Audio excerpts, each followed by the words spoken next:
Hello and welcome to NXTGEN Racing, the home of clean and fair sim racing for all.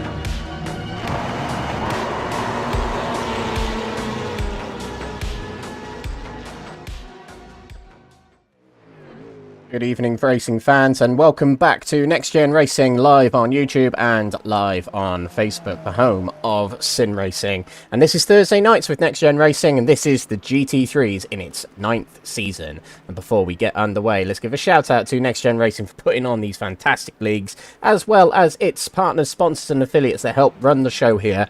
And they include PowerMax Racing, Mark Sykes Designs, Benji Sim Photos, Motorsport UK Esports, Sam Cases, Moser Racing, Joyce Design, and Falconer PC. You join us for round 8 of the season. Just 3 rounds to go, and we're racing here at the Temple of Speed, and we're going to see the highest average speeds of the season. We're here at Monza, the Autodromo Nazionale Monza circuit in northern Italy, near Milan.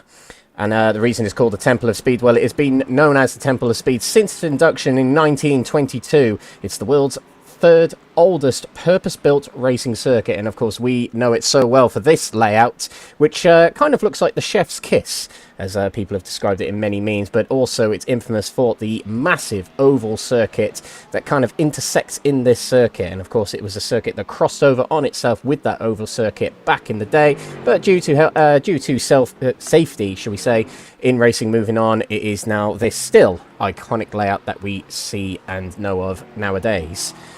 So, it is round 8 of this season. And this is the 9th season of GT3s. So what makes this series so great? Well, plenty of reasons. I'm going to give you most of them now.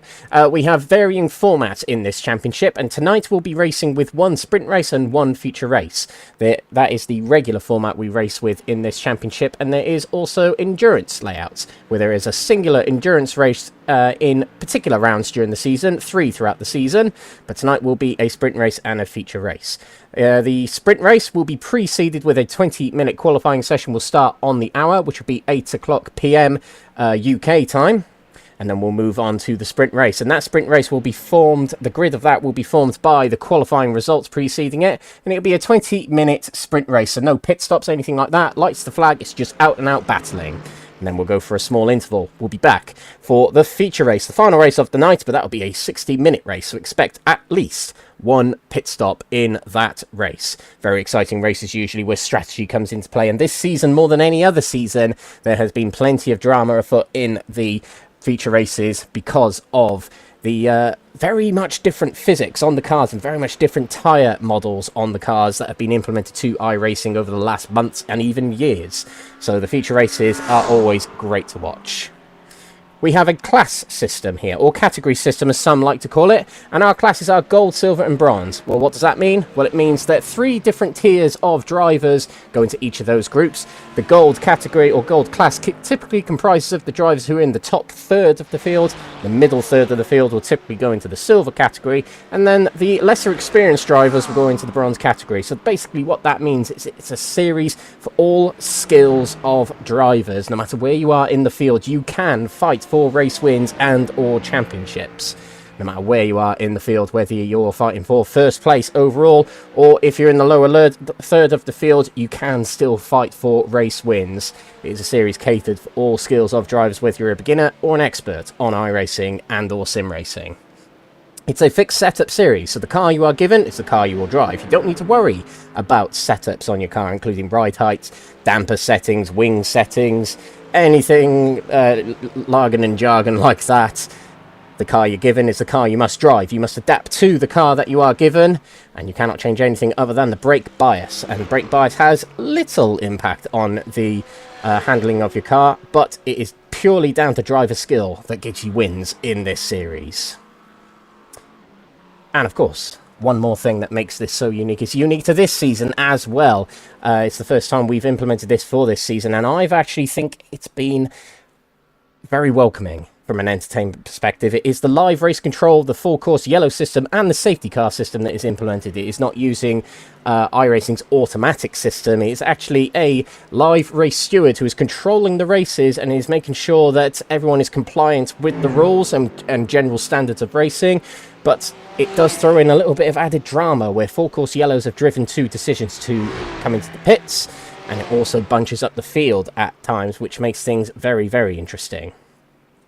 So that's a little bit about the series, and if you want to get involved in this series, you still can. If you scan the QR code towards the top of our screen, that'll give you access to Next Gen Racing's Discord server. From there, you'll meet the drivers, you'll meet the admins, meet the fans of the series, and that'll give you access to all the leagues that Next Gen host. There are new leagues that are on the horizon that I'm hearing about. I'm very excited about them, the ones I've been hearing. But yeah, you can get involved in this series as well. Even though there are only 3 rounds left, you can get involved as early as next week, round 9, which will show you very shortly what the calendar is. But there are other series on offer at Next Gen as well, including the infamous, world-famous NXTGEN on Tuesday nights. There's also a Toyota GR86 League, and there are others coming very, very shortly to Next Gen Racing. If you cannot scan that QR code, you may click the link in the description of this video. That will give you access to Next Gen Racing's Discord server.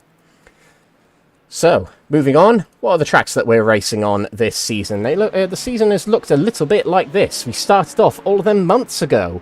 2 months ago now, actually. We started off at the Mexico City Grand Prix circuit, the Autodromo Hermanos Rodriguez circuit in Mexico for round 1 of the championship. We went south, below the equator, to Brazil, Interlagos, Autodromo Jose Carlos Pache circuit for round 2 of the championship.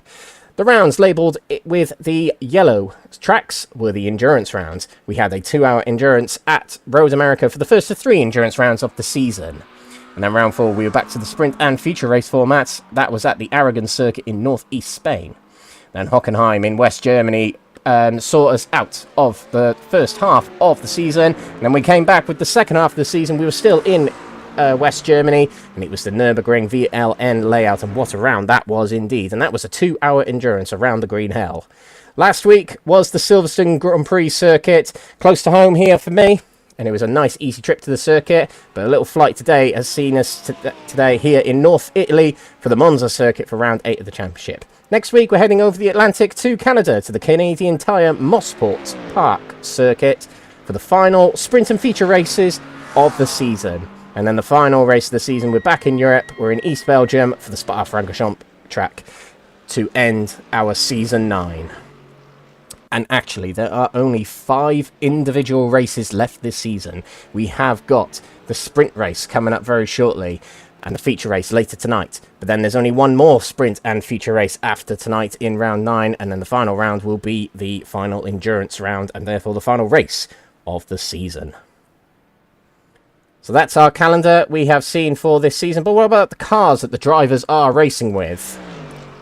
Well, the list looks a little something like this. On the right-hand side, the drivers can choose at the start of the season to race the Acura NSX, the Aston Martin Vantage, the Audi R8 LMS Evo 2, the BMW M4 GT3, the Chevrolet Corvette Z06, the Ferrari 296, the Ford Mustang, the Lamborghini Huracan, the McLaren 720S, the Mercedes AMG, and the Porsche 911.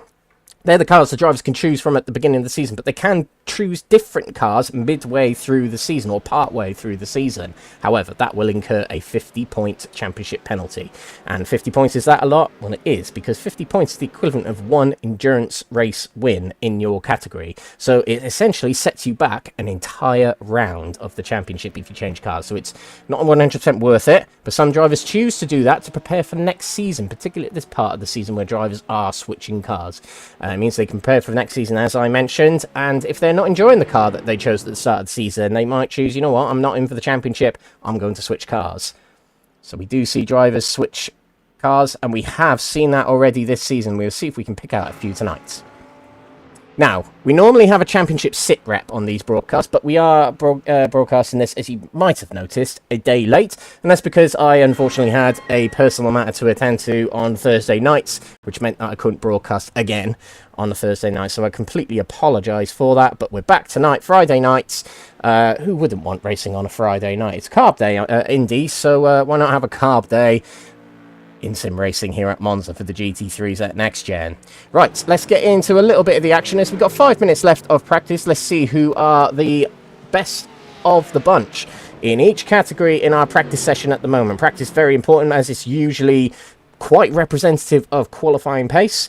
And straight away at the top, I've noticed Stefan Wessels is quickest of the gold category, but in second place, coming into tonight, is championship leader William Guthrie. He's got a stranglehold over the defending champion Benji McCluskey, and longest time for the season, Harry Langford, who was leading the championship for the most part this season. He's down in 6th place at the moment, but William Guthrie took a commanding lead in the championship after the last round. But any mistakes tonight can undo that, so we've got to keep a close eye on that gold category tonight for that championship battle.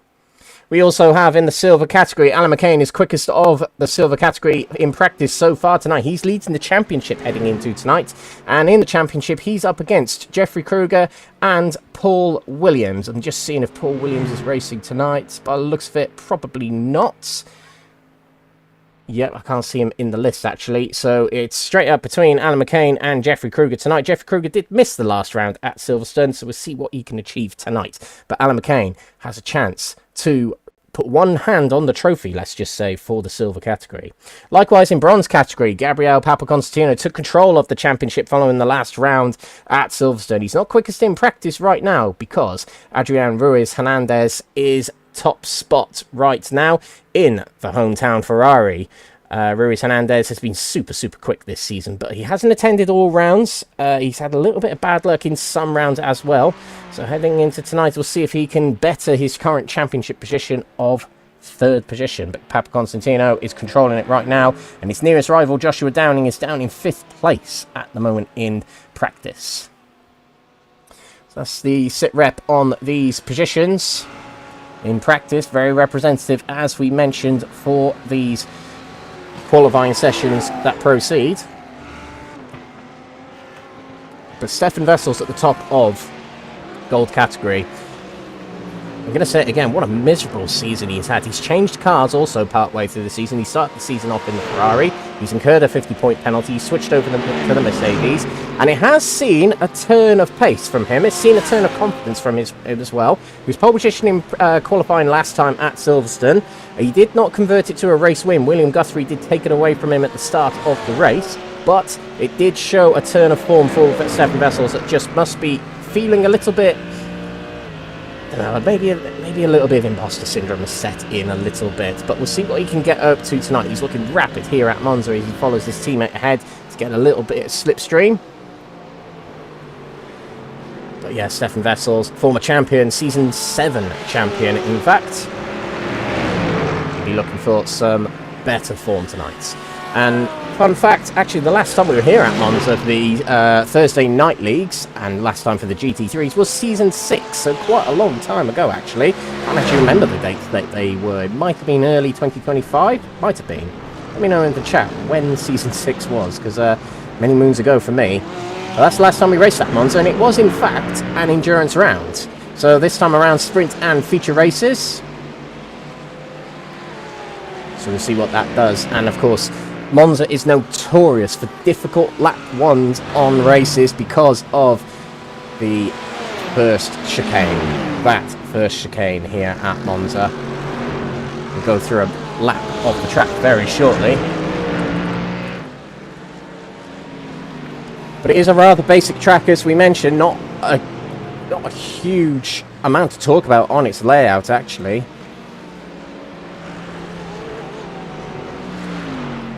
But 2 notable chicanes, 3 actually if you include the Ascari chicane. Parabolica, the final curve, there are such iconic corners, and the 2 Lesmos at the top of the circuit. There really isn't that much to this circuit, and it's mentioned in the description actually, getting a good lap round here is rather difficult, and it is all about momentum through and out of these corners. You've got to get your braking points right, you've got to get your turning points absolutely right, you've got to hit the pinpoint moments on the curbs, you've got to hit your actual lines through the corners, you've got to hit the acceleration points perfectly to make sure that you don't bog down out of the corners, to make sure you get some good straight line speed down the straights. Hugely important track tonight for momentum. So we have ended qualifying. Sorry, we've ended practice, and we're going to head into qualifying now.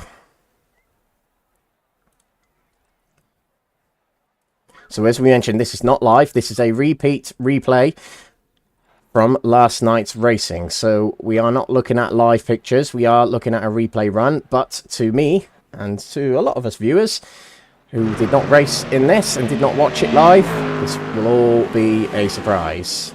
So out on the track is the two next-gen drivers who are always first out on track in these qualifying sessions, and our championship leader we can see there, William Guthrie, is also out nice and early. Got a good benchmark to follow ahead with Gaz Williams, who has switched to the Mercedes, I've noticed, and the Ford Mustang of Benji McCluskey ahead.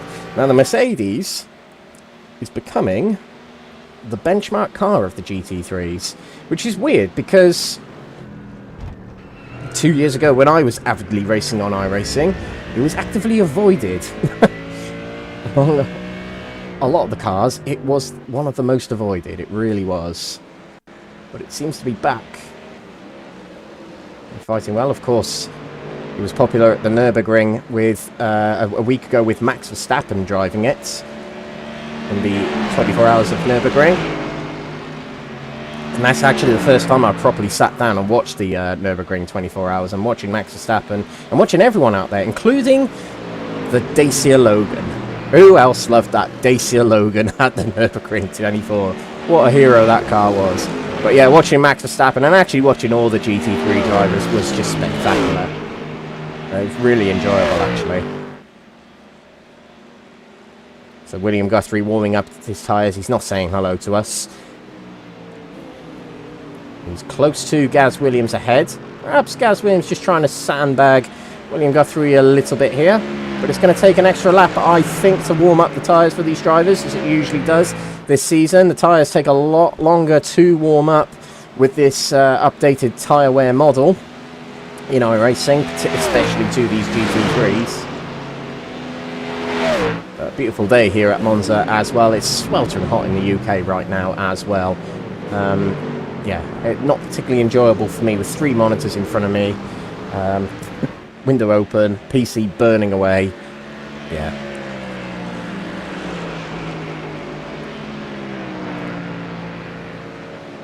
So drivers will get a flying lap in here. And it is a track that's actually quite easy to invalidate your lap on. And the reason I say that is because if you go over what's called track limits, it will invalidate your time. So that's if you hit a curb too much, which William Guthrie might have done there. I'm not entirely sure. But if you run off too wide on the exit corners as well, it can invalidate your time. And there's quite a lot of places on this circuit where you can do that. So we'll see how many times roll in at the end of this second out lap, I'm going to call it.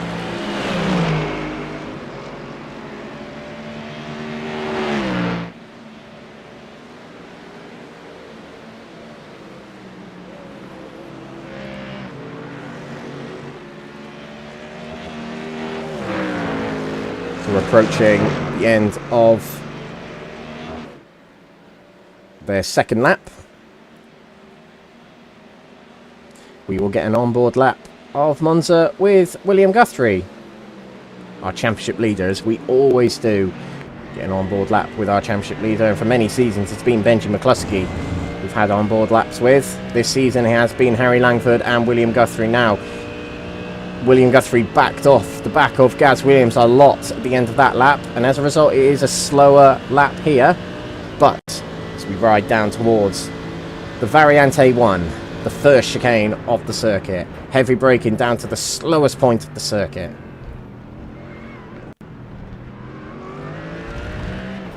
And a little bit of gravel on the outside there, might not have slowed the car down too much. Now as we head round curve of turn 3, the Curva Grande, flat out through there, and then as soon as we get under that bridge, bang, we're on the brakes for 4 and 5. Variante 2. Not going too far out to the left on the exit of that curb there. Now into the two Lesmos. Lesmo 1, turn number 6. Taking a much earlier apex than Gaz Williams there was William Guthrie. A little bit of curb, well, a lot of curb on the outside there. Now into Lesmo 2, turn 7. A lot of the curb on the outside there on the exit of the corner. flat out as we head down the hill and up a little bit as we head towards the braking of Ascari, the infamous Formula 1 driver of the Formula 1 world champion of 1952 and 53. Long right-hander, left-handed, very difficult as there's two little sausage curbs on the inside of the exit curb, which can bounce the car off to the right and invalidate your lap if you go too wide. But as we head towards the Parabolica, this is looking like a decent lap from William Guthrie. Nice early apex there, hugging the curbs they head around, and as soon as the car starts to leave the apex, you then plant your foot to the floor, and you hover it around the outside, following the white line on the outside, get it across to the right as we saw there, and that's a lap of Monza. And it is top of the pops now for William Guthrie ahead of Benji McCluskey, fastest in qualifying at the moment. Meanwhile, if we look to our other categories, Alan McCain fastest in the silvers at the moment, but will this be a quicker lap? It is, up to 6th overall and first place still in this silver category. Adriano Ruiz Hernandez, and the hometown hero of the Ferrari, is in first at the moment for bronze category. Let's go to silver category again as feature race hero, I would say, from last time. Matt Jordan, what a performance he put in last time out Silverstone to win the feature race. And fairly new to the championship, I think, before Silverstone last week. Only did one round previous to that. So tonight, let's see how Matt Jordan gets on as the most recent winner in the silver category.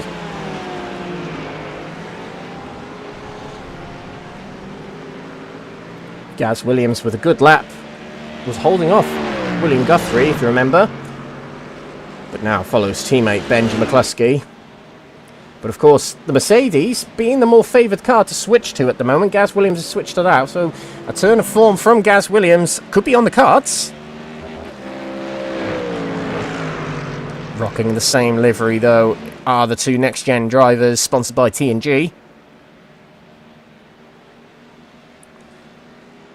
Look out for Harry Langford as well. He is trying to claw back the championship deficit he has now got behind William Guthrie.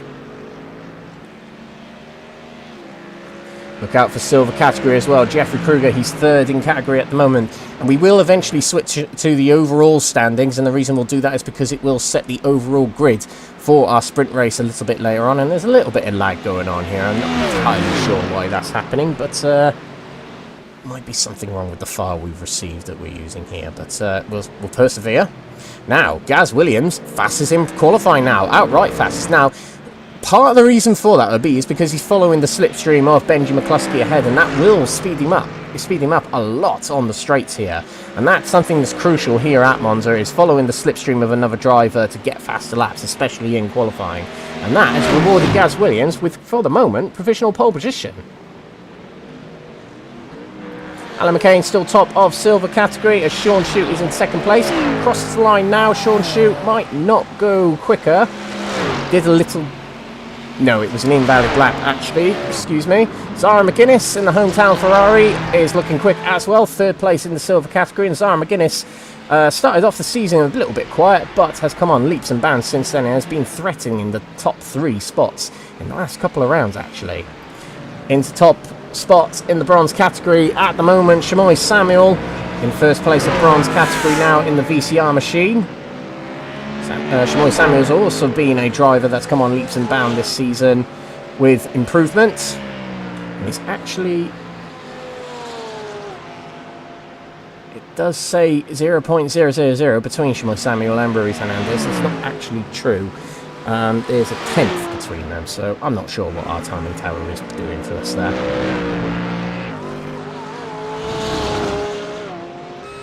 But that's a good time from Shamoy Samuel. Let's see how the session develops as Gabriel Papaconstantino, our championship leader in bronze category, hasn't set a valid lap yet, but as we say that, going even quicker as he was following Benji McCluskey again, and now they tactically swap. Gaz Williams has gone even quicker. And it's now, a 10th and a half quicker, and that was a little late breaking into the first chicane. But also in silver category, Alan McCain has gone even quicker. He's leading the championship heading into tonight. He did head into Silverstone with a lot of penalties on his shoulder. He had to start race 1 from the pits, and he had to start race 2 from the back of the grid. But he actually made up a lot of points last week. through, carving his way through the pack, and he's come out leading the championship still into this round, and now being quickest in silvers. That's really going to benefit him. Last week's feature race winner is up into second of silver category. There's Matt Jordan. And in the gold category, now Harry Langford has taken provisional pole position, but only by 0.08 of a second. Real close, and he's only 12,000 seconds quicker than Archie Bennett. Archie Bennett, who I believe won the feature race at Mexico City Grand Prix circuit at the start of the season. So absolutely no slouches, Archie Bennett, and showing real good pace in qualifying right here. And you can see the drivers that are going to the top of the standings are the ones that are following slipstream of other drivers. But there's half of the session to go still. Plenty of drivers still in with set times. Papa Constantino, Wesley Lewin, Andy Rooney, Matt Gatter haven't set times yet.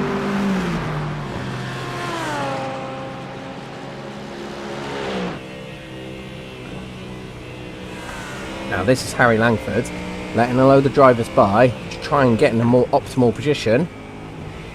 Well, let's have a look at Alan McCain here. He's on a rocket ship lap here, purple sectors. And that is even quicker. Now goes more than half a second quicker than nearest rival Matt Jordan. And we're going to switch the overall standings as that. But Alan McCain puts him 6th position, a long way clear of his rivals on the overall grid at the moment. That is a hugely significant lap. Significant also for the championship, as pole position gets you a bonus point. And at this point where there's only 5 races left, every point matters.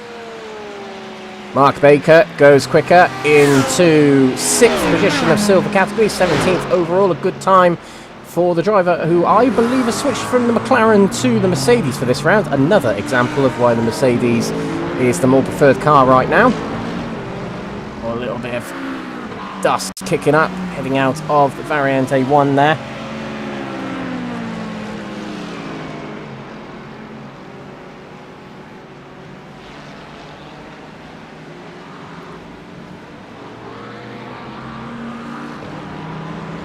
Constantino is now first and quickest in bronze category. Was super quick in practice. In fact, I think was quicker than the majority of silver category drivers, not just his own category, the bronze category. And I can't wait to see Papa Constantino rocking it potentially in silver category next season. That'd be really great to see. And it's just another example. He's not quite dominating the championship like some predecessors, I would say, in bronze category, like Jeffrey Kruger and Adam Wilson-Weir, but it has been a season where he has been the outright quickest in category, and is showing again tonight with 13th in overall right now, and a long way clear of all the other bronze category drivers. This driver, as I mentioned last time out at Silverstone, Papa Constantino, when he started, was right at the bottom of the table and was nowhere to be seen, and has come on leaps and bounds in the seasons where he's been in this championship, and he's surely got one hand on the cup with the form he's currently in. But let's see how he gets on here at Monza. He did have a 5-point penalty at Silverstone. There was an incident he was involved in, and he did hold his hands up to it, I believe. Put it on the chin, 5-point penalty, but keeps him in the lead of the championship. His nearest rival is 3rd right now in qualifying, 22nd on the overall track, and there's actually, going to say, not that many drivers tonight as we have seen in previous rounds. We normally see it at this point of the season, but we only have 33 drivers racing tonight, where the usual crowd is in the mid-40s. But bank holiday weekend coming up, so people are on the beers already, maybe. Now, Stefan Wessels. Is this redemption? Because that is a very, very impressive time in the low 47s. 0.174 clear of Langford at the moment. And in his new Mercedes, bossing it in qualifying right now. But someone else who's just bossed it is Adrian Ruiz Hernandez, 11th overall and fastest of the bronze category drivers. He has started off the season real great at Mexico City, being the absolute quickest in qualifying, similar to today that we're seeing. Did not convert it to wins in that race, did get caught up in incidents, but I remember the Aragon circuit for round round 4 of the championship, where he dominated that round, he has certainly got the pace in this bronze category in that Ferrari. He was the winner of the sprint race last time out at Silverstone as well.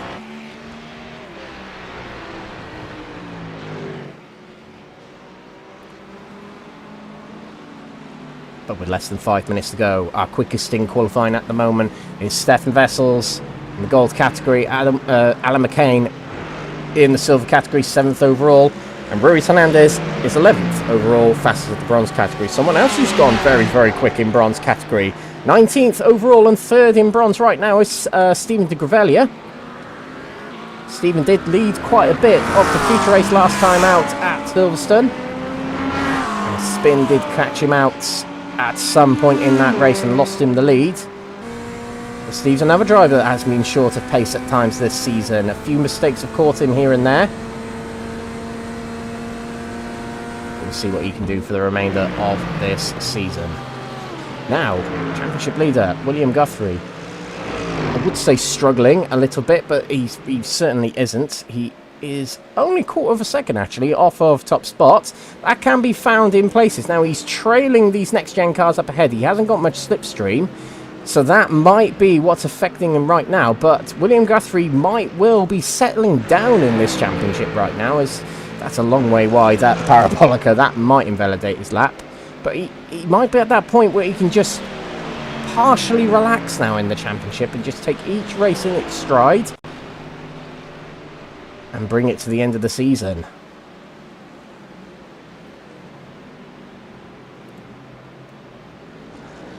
So that was indeed an invalid lap from William Guthrie.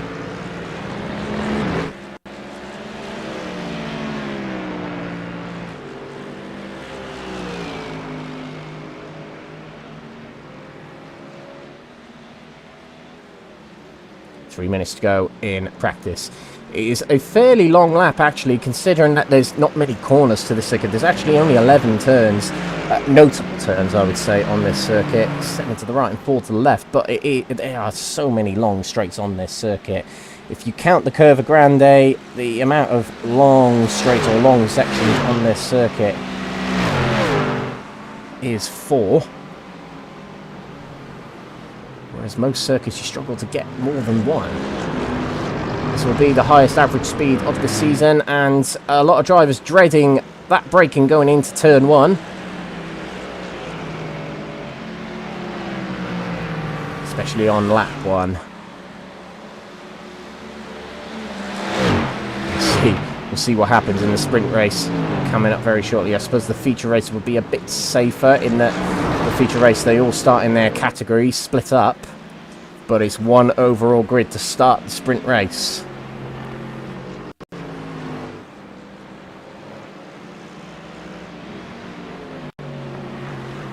Two minutes to go in practice. And Benji McCluskey puts in a statement lap now. He's up to 2nd in qualifying. And William Guthrie has put in another restatement lap, should we say. He's put himself up to 3rd. And he's only 1/10 of a second off McCluskey. But Wessels, they're struggling to get near him. But Guthrie's in the mix with his championship rivals, McCluskey and Langford.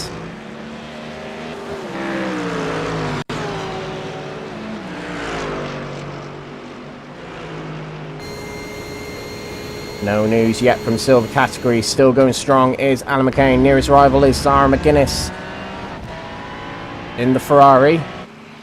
And just like that, as it's all happened just then, Gabriel Papaconstantino has now taken provisional pole in bronze category. It's the only bronze category now driver now in the 47s,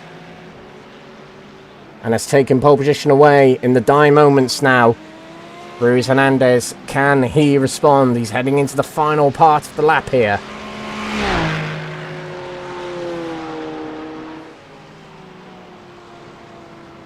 Yellow sectors, so not looking likely.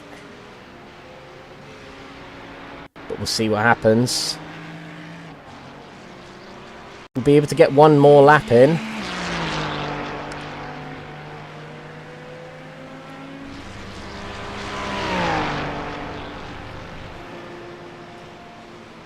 That that was a valid lap, but it wasn't quicker. It was only a tiny bit slower than his current best. So there might be something in the tank here for Ruiz Hernandez. We'll find out. As the check flag is now out. And the first to complete will be Benji McCluskey and Gaz Williams. Gaz Williams did go quicker, but stays third position. Matt Jordan is coming through very shortly. Is fourth place at the moment in silver category, but pole sitter of qualifying in silvers right now. Will complete a lap, but will be quicker. Wow, look at that. Fourth place overall. Alan McCain is fastest than the championship leader of gold category with that lap. What an incredible final lap. Matt Jordan crossed the line, doesn't go quicker, stays in 15th. And there's not many drivers left on the track, including these two. That was Harry Langford going into the back of another driver, an Aston Martin. I think that was Andrew Pike just ahead, so that's going to ruin Langford's lap, and that will not mean he goes for anything better than what he's got. Crossing the line now is Josh Downing. Can he go quicker? Yes, he can. He goes up to 23rd overall, 4th in category. We've got other drivers heading towards the line. Jamoy Samuel was holding pole position in bronze category not too long ago. Matthew Addy's also crossing the line. Will he go quicker? He was the sprint race winner of Silverstone last week. Does go quicker, up to 30th place. So not a great position in silver category for Matthew Addy. And there's only one more driver left on track. Is Craig Tordock. And I've got a feeling Craig did cross the line after the checkered flag. So that might well be everyone completed in qualifying.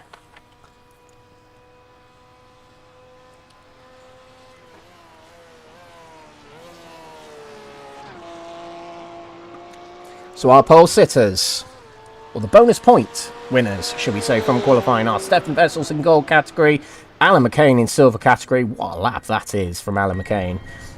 And 11th overall. But first in bronze category for Gabriele Papaconstantino. He's 1 point further ahead of his rival, Joshua Downing, in the championship. But two championship leaders were top of the category, of their category. Now we are going to head into the race and the grid for what will be our opening race of the night. So at the front of the grid will be Stefan Vessels. Redemption tonight, let's find out. Benji McCluskey, second position with Gaz Williams in third place in his new car. Fourth place is the highest of the silver category drivers, Alan McCain, with what's been one of his best performances in qualifying ever, I believe, in this series. William Guthrie, championship leader, is in fifth position, followed by closest rival for the championship, Harry Langford, in sixth. Archie Bennett is in seventh, followed by Adam Wilson-Weir. Craig Tordock in ninth position with Jack Pittas rounding off the top 10. Gabriele Papaconstantino will start 11th and top of the bronze category, and alongside will be Zara McGuinness in 12th position, second of the silver category. Adrian Ruiz Hernandez is 13th, with Wojciech Kurt lining up alongside. Matt Jordan, the feature race winner of silver category last week, is 15th, and returning for tonight's round, Jeffrey Kruger, 16th, hoping to get championship battle re-engaged. Andrew Pike, 17th position, with Stein Vatens in 18th position. David Price will line up 19th, with Stephen de Gravelia in 20th. Mark Baker, 21st, from Sean Shute. Joshua Downing, 23rd, from Nigel Stock. Joshua Downing, second position in the championship, will start 23rd, as we mentioned, with Nigel Stock there alongside. But Shamoy Samuel, 25th, from Elwyn Sykes in 26th. Jochen Seeger in 27th, with Matt Gatter in 28th. Phil McDougall, 29th. Matthew Addy, 30th. And the back of the grid will be Kurt Van Honecker, Andrew Rooney, and Wesley Lewin. So we can see the infamous banked circuit of Monza, and the drivers just waiting for the safety car to lead them off the grid, and we'll start this opening race of the night, sprint race. And the format for these races looks a little bit something like this. We had the 20 minutes of qualifying, and we've now got the 20-minute sprint race. Don't expect pit stops, of course, but then this will decide starting grid, but reversed for each category for the feature race later on in the night, which will be a 60-minute race where you can expect pit stops in that race.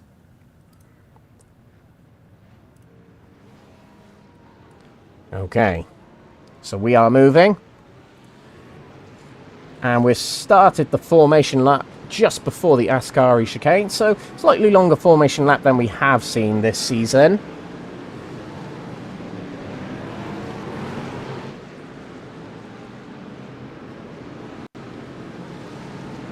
So Stefan Vessel's pole position yet again tonight. He was pole position last time at Silverstone as well. He couldn't quite convert it to the win. He was beaten to the post by William Guthrie.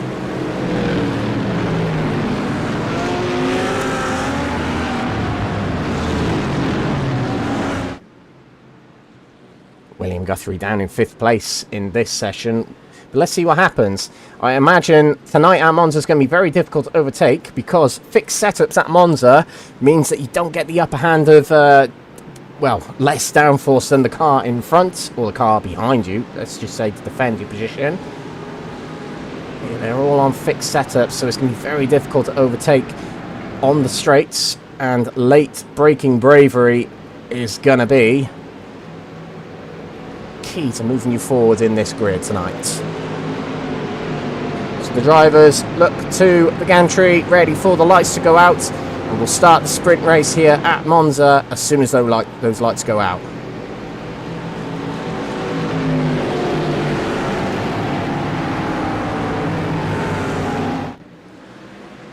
And we are away for our sprint race here at Monza. Stefan Vessel's leads the way, and poking out already behind is Gaz Williams as we head down to turn number 1. Gaz Williams has already passed Benji McCluskey as they head into turn number 1, and William Guthrie is already making a move for 3rd place on the outside of Gaz Williams there. A good line out of this corner might get Guthrie into 2nd place, not to be, but that is good progress already for William Guthrie, up 2 places.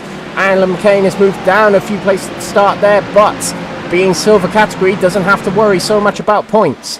In the bronze category, Papaconsina stays 11th for the moment, but we head into the 2nd chicane.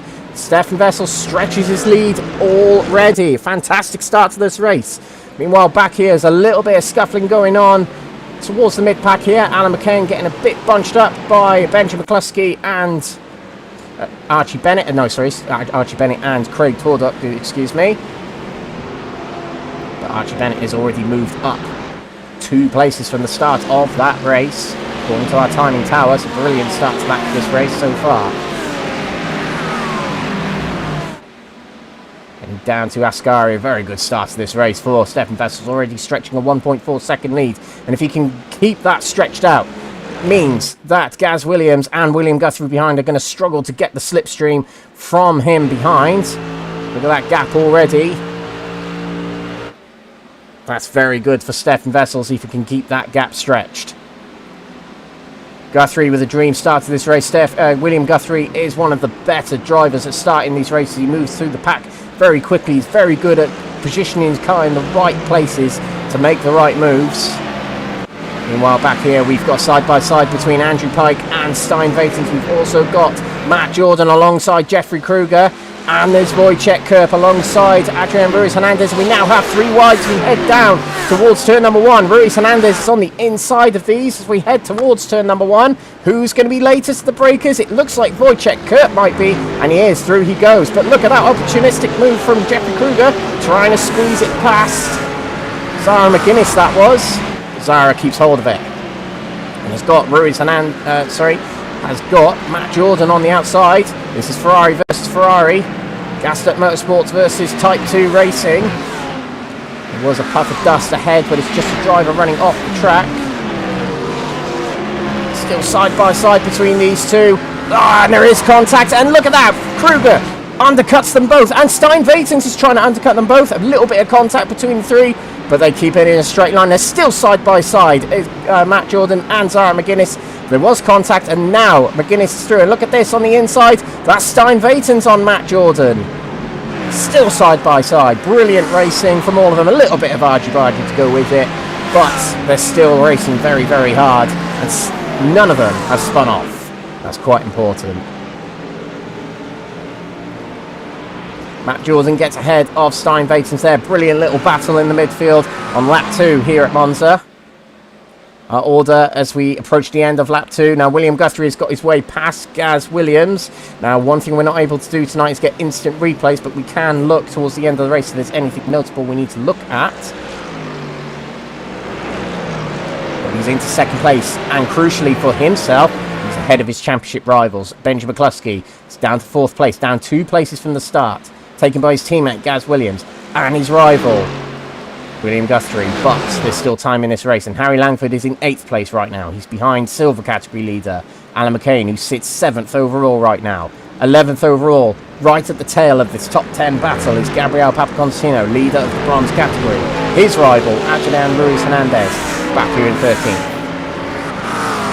And he has got 2nd place, Wojciech Kurp, who's made big moves at the start of this race, moved up 2 places from the start, and is 2nd place right now in silver category. Jeffrey Kruger's also been on the move, up 2 places to the top 3 spots in silver category. We'll switch to the category standings around about halfway in this race. Look at this lead from Stefan Vessel's now stretched it to nearly 2 seconds. William Guthrie, can he stretch away from Gaz Williams behind? Gaz Williams cooking in that Mercedes right now, perhaps inspired by Max Verstappen, who knows. But it's a Merc, 1, 2, 3. And 2 of 3 of those drivers were in different cars at the start of the season, believe it or not. Vessels was in the Ferrari, Gaz Williams was in the Mustang, and Guthrie was the only driver of these 3 that was in the Mercedes from the start of the season.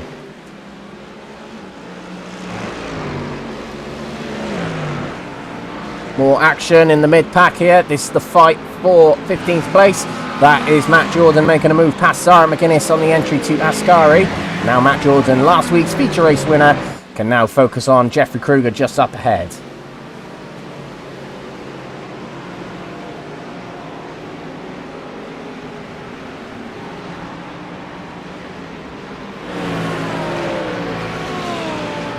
Constantino losing a little bit of ground from the top 10 pack just up ahead. The fastest lap of that the race so far in gold category. William Guthrie will pick the bonus points at the moment, as we're seeing side by side again between Wojciech Kurp and Ruiz Hernandez. Ruiz Hernandez has the inside, not always the better line. You have to actually get it in front, which he has done there. Ruiz Hernandez moves into 12th overall. Now the next driver ahead is Papaconstantino.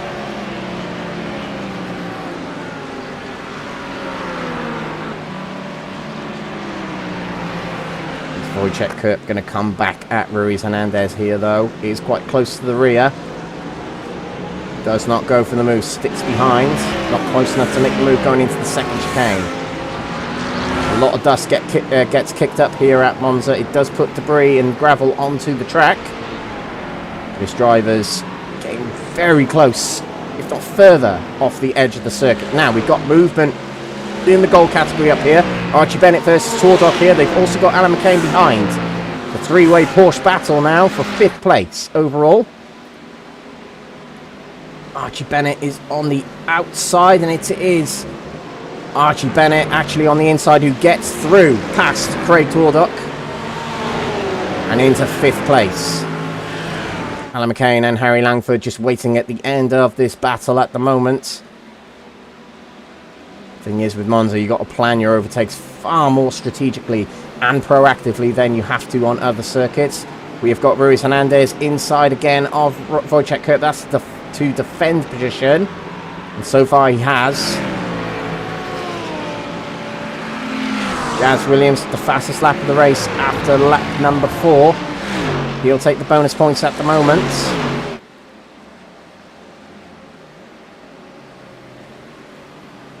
No moves from this battle for 5th. Bennett leads him into turn number 1. Now Alan McCain will feel a little bit at ease in this battle here. Oh, hang on a minute, we have to switch. This is Wojciech Kurp facing the wrong way, and he reverses off the track to try and get out of the way of other cars, and he kind of gets it back onto the track fairly safely, but he'll drop down to 9th place now.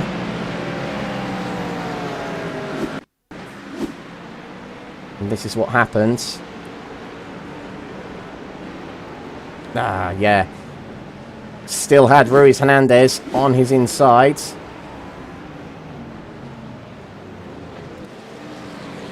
We join back with near live pictures. But yeah, he still had Ruiz Hernandez on his inside and tried to take to the inside curb. I don't feel like Ruiz Hernandez did anything wrong there. He had a right to be on the inside as they were side by side going through turn number 1. now he's alone in second place there. Might have a little bit of bodywork damage on the front of that car, but we'll be able to press on. Jeffrey Kruger, second place in silver category, holding off at the moment. Matt Jordan looking to the inside as they go into Lesmo 1.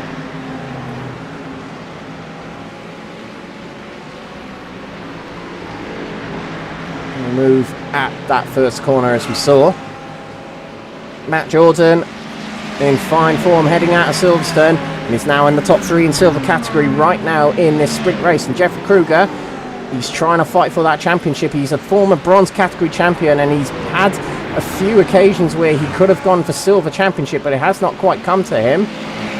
This season, perhaps it could have been, but Alan McCain is stretching that lead race by race now in this category in their championship. And this is how the category results look right now in this race. But Kruger is going to minimise the damage taken in the championship by finishing second right now, if he can finish second right now. Bronze category below the top 2 places, Steve de Grevalier still holds third place. He's a long way clear of nearest rival Shamoy Samuel, back here with a couple of cars in between him. And that was Harry Langford making a move on Alan McCain. That was for 7th place overall. Now Harry Langford can focus on the cars in front. Damage limitation as well in the championship, with just 5 races, including this one, to go in this championship. Very little chance to make back points. You see here William Guthrie holds second place in this race right now. Will get the most points of the championship battlers, and is struggling to catch Stefan Vessels. It's a little bit back and forth, 10th by 10th, 10th here, 10th there to each driver. And their fastest laps are virtually identical, just hundredths between them. And that last lap, only a 10th difference between them, Vessels being the one in favour. Gaz Williams still holds the fastest lap of the race. Matt Jordan and Zara McGuinness side by side as they head through Ascari, and they're still providing great racing room to one another. But it's Matt Jordan who's back through into third place. And Zara McGuinness putting up a great fight here, but they welcome into this battle Stein Vatens. Stein, who isn't a former bronze category champion, but is a former bronze category championship contender. A few seeds to go. Whoa, as we see Zara McGuinness go very deep into Parabolica there, and it's now conceded the exit of the corner to Stein Vatens, and Matt Jordan's pulling away a little bit here, so that was a slight mistake from Zara McGuinness. Might have outbroke herself. As they head down towards turn number 1, can fight this back against Stein Vatens in good turn 1. Zara McGuinness might be able to fight this back and maintain 4th place. Stein Vatens goes through. But by the end of that straight, they haven't actually lost too much ground from Matt Jordan up ahead. Fastest lap of the race has been taken away by William Guthrie, now at a 47.4. And has actually stretched away a little bit from Gaz Williams, you notice there. On that last lap was 2.5 tenths quicker than Gaz Williams.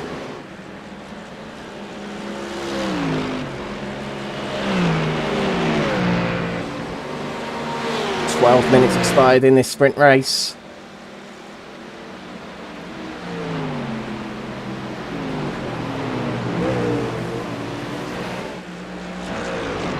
Benji McCluskey, what can he do with his teammate in front?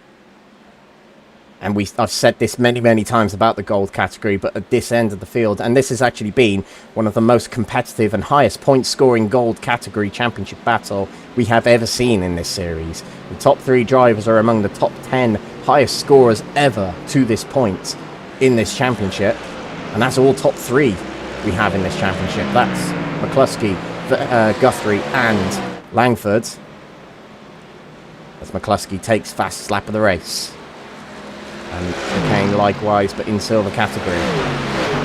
That is how competitive this season has been in gold category, as we were just mentioning. But because of that, it means that getting the upper hand on one another is so difficult for each of them. that for other categories and other championship battles, getting a 10th here and there is like trying to, it's like, well, the equivalent of that is trying to find hundredths here and there in the gold category and the top of the gold category. Incredibly difficult.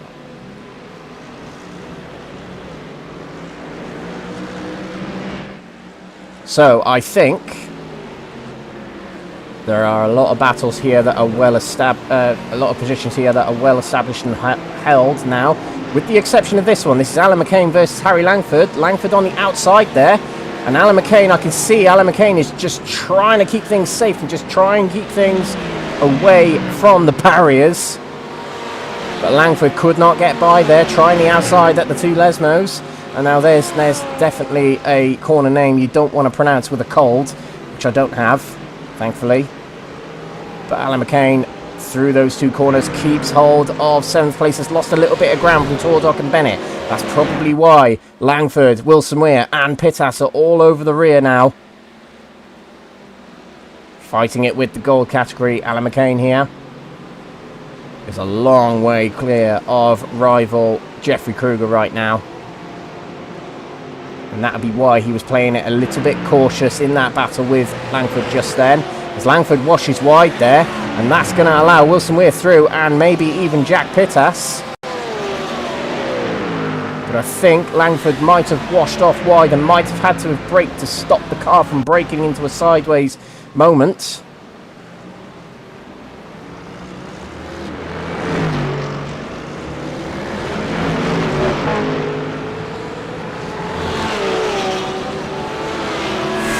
Langford, not such a good sprint race last time at Silverstone. It looks to be very similar again tonight. We have a feature race and it's going to be reverse grids. That'll help Langford. He won the feature race last time at Silverstone. Little consolation given that the sprint race didn't quite go well for him. As we see up here, this is Craig Tordock making a move on Archie Bennett. And he's through and into 5th place. Craig Tordock, a driver that has raced very much on a part-time programme this season. Still hitting the big positions here into the top 5, which means you are no slouch if you're getting into the top 5 of gold category in this championship.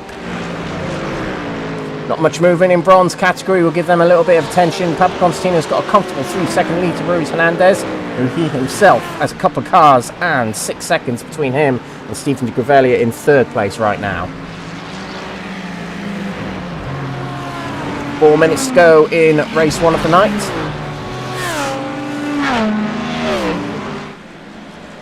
And Stefan Vessels with still a comfortable lead. 2.5 seconds clear now of William Guthrie.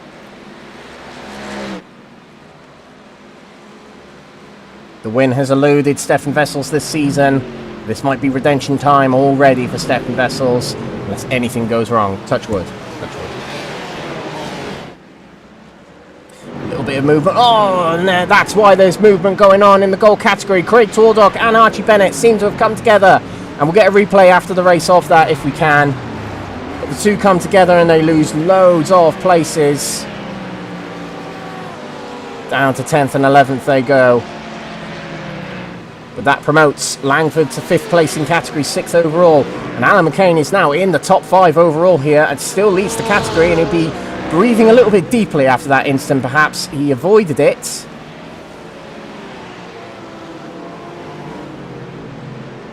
Oh, as something's happened to Matthew Addy, he's washed down the order. Oh, and there's an incident up ahead. That's Nigel Stock facing the wrong way, and Zara McGuinness. Whoa, and somehow gets the car stopped before spinning in front of the other cars. But that's Nigel Stock and Zara McGuinness coming together, and look at Zara McGuinness' car, absolutely mangled, and that might be another incident we'll have to look at after the race.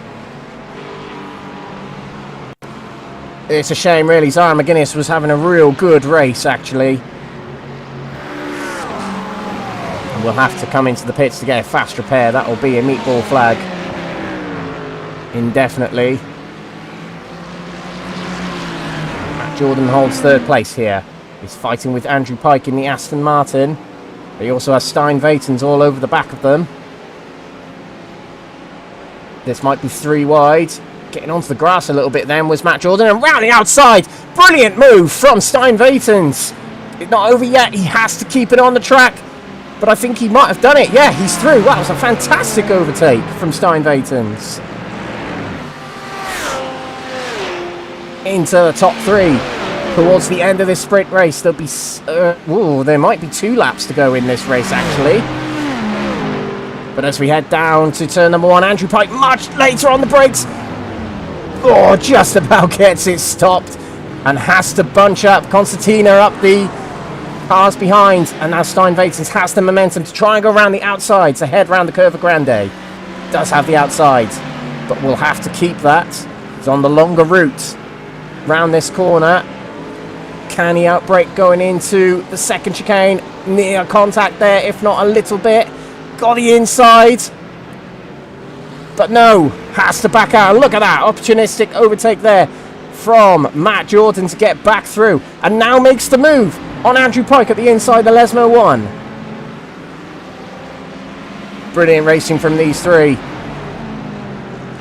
And through, just about back in front goes Matt Jordan, and Stein Vatens. I thought he was going to try the switchback overtake there on Andrew Pike, but couldn't quite do it. So Matt Jordan is at the back of this, and look who's joining in.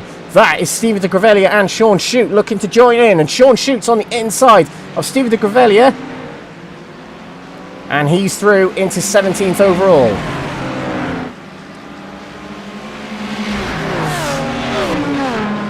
Awesome battle, this one, between these.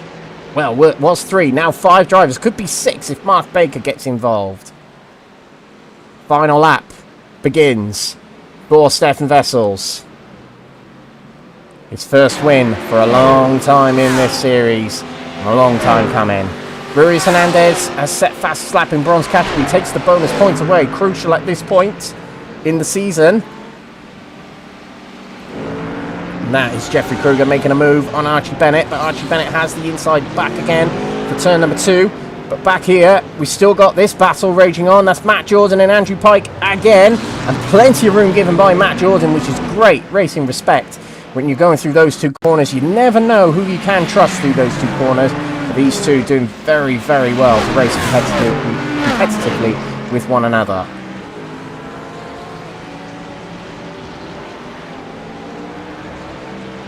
No moves going into the second chicane.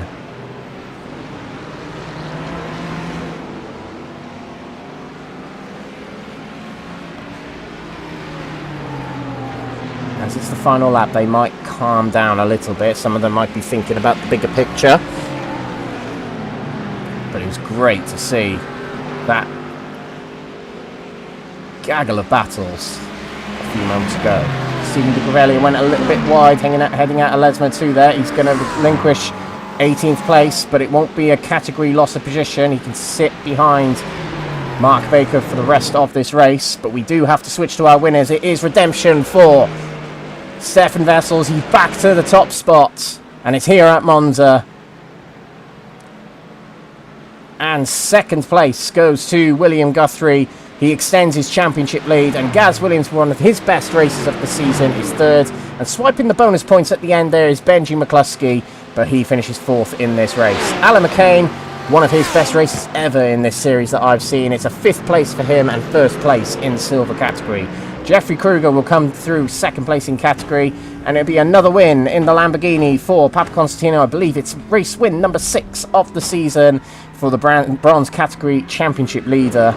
Adrian Ruiz Hernandez will take 2nd place, and Stephen de Greveglia will finish 3rd to round off the podium. And finishing 3rd in silver category is Matt Jordan. He did hold off Stein Vatens and Andrew Pike at the end there to take 14th overall.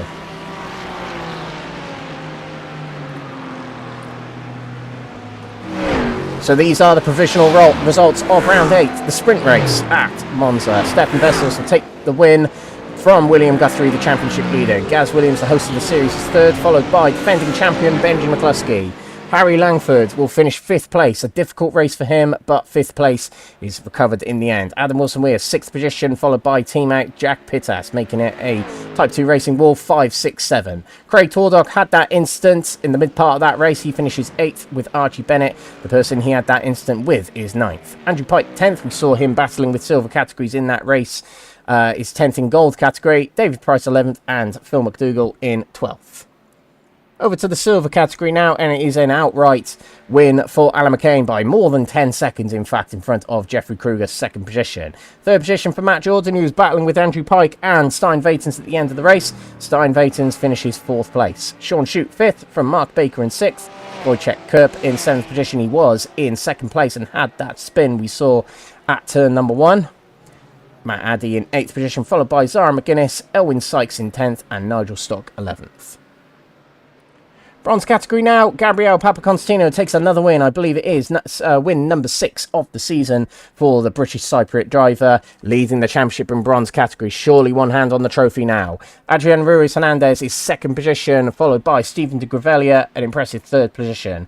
Joshua Downing in 4th position, followed by Shamoy Samuel in 5th. Andy Rooney in 6th position, and he started quite far down the grid, actually, so that's a very good recovery from Andrew Rooney.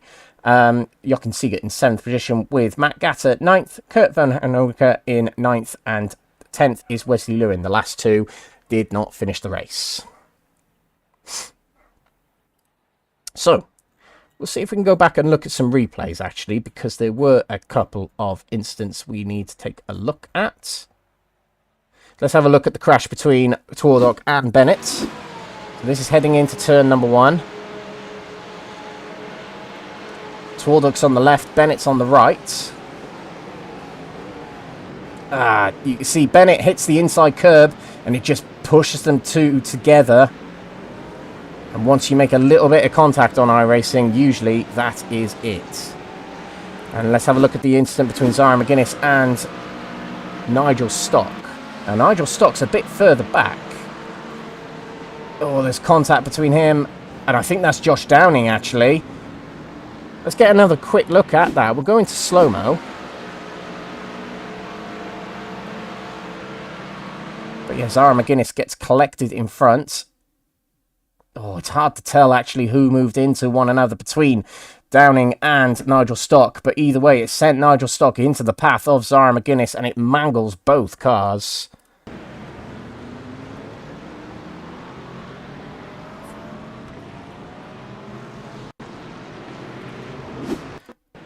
But our winner from that race, as we mentioned, was Stefan Vessels in gold category, Alan McCain in the silver category, and Gabriel Papaconstantino in the bronze category.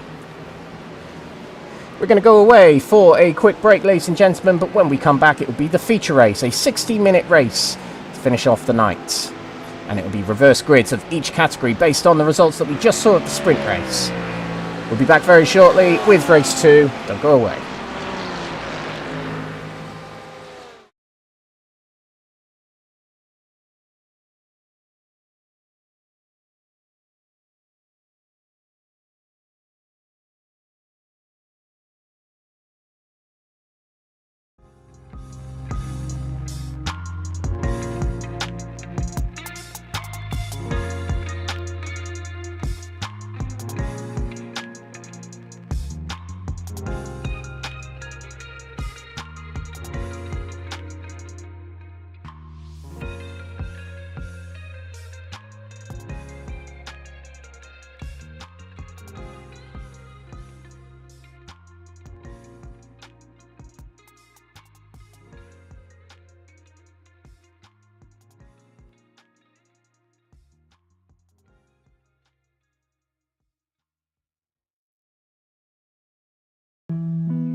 Hello and welcome to NXTGEN Racing, the home of clean and fair sim racing for all.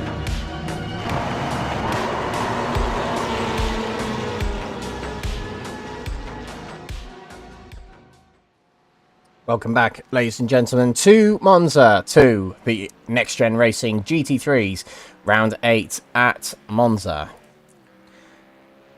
This is GT3s on Thursday night, as we mentioned, but this is Friday night, if you haven't noticed. Now, it's because I had a personal appointment yesterday, or a personal emergency, let's just say. So, unfortunately, we couldn't broadcast this live, but this is a replay broadcast of the racing that happened on Thursday night. On a Friday night, so it means you get racing on a Friday night, and today is carb day at IndyCar Racing, so we've got carb day here at NXTGEN Racing. So, we are in the tail end of the season. We have only actually got one more sprint race as of right now, which is coming up next week for round 9. But we got another feature race coming up tonight, and it will be a 60-minute race, and the grid of that will be based on the results of the sprint race, but the sprint race results reversed for each category. So, the person who finished first position in gold category, Stefan Vessels, will start at the back of the gold category in this race. And similar with the other categories. Now, this season, as we mentioned about how many races we got left, we did start all them months ago. Round 1 of the championship took place at the Hermanos Rodriguez circuit in Mexico City for round 1 of the championship. Then it was Interlagos round 2. The first of 3 endurance rounds was Road America for round 3. Aragon circuit in Spain hosted round 4. Then Hockenheim for round 5. The second half of the season started with an endurance round at the Nürburgring VLN circuit. And then last week was round 7 at the Silverstone circuit, and today we're here at Monza. Next week, it will be broadcasted on Thursday, hopefully. We'll be at the Canadian Tire Mosport circuit. So round 9 of the championship will be a sprint and feature race round. It'll be the final sprint and feature race of the season. As the final round at Spa-Francorchamps round 10 will be a singular 2-hour endurance to crown our champions. And those champions, well, it could be William Guthrie in the gold category, but do not write off also Benji McCluskey and Harry Langford in the gold category. In the silver category, it could be Alan McCain, but do not also write off Jeffrey Kruger, who will be his closest rival at this point. And in bronze category, it could well be Gabriel Papaconstantino, but it could also be Josh Downing or Adrian Ruiz Hernandez. Plenty to look out for in this championship as we head into the final moments of the season. Just 4 individual races to go, including the one we've got coming up in the next minute and a half. The feature race of tonight's race, a 60-minute race, and do expect pit stops.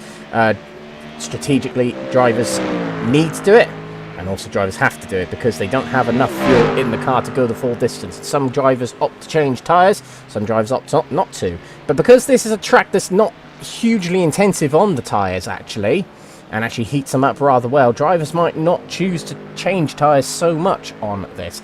I could be wrong. I have been wrong many times in the past about these sort of things, but that would be my guess, having not driven this circuit in these cars and seen what's happened this season so far. So let's see what happens. But this feature race, drivers relax a little bit more, particularly at the start, because they're not starting in one huge grid.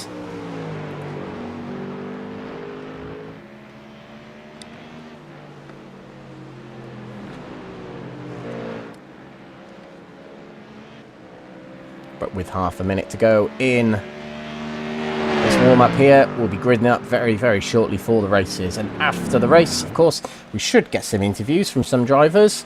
And also we'll get the updated championship standings as well.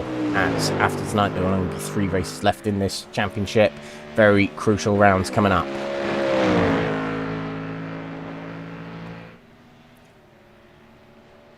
So, as we move on to the race session, 30 drivers will line up on the grid.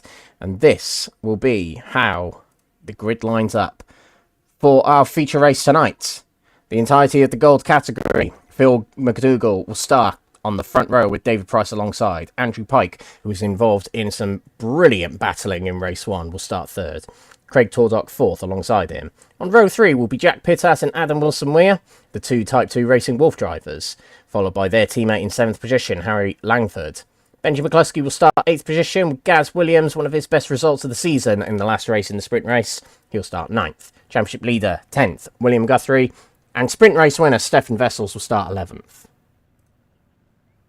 Nigel Stock will start pole position in the feature race here. He was involved in an incident in sprint race, but he can make up for that with a front row start here. Elwyn Sykes will start alongside in 2nd position. Zara McGuinness 3rd position with Matthew Addy in 4th. Wojciech Kurp 5th from Mark Baker in 6th. Sean Shute 7th from Stein Vatens in 8th. Matt Jordan 9th, who was last week's feature race winner in silver category, with Jeffrey Kruger in 10th position, and Alan McCain, championship leader, will start at the back of the silver category.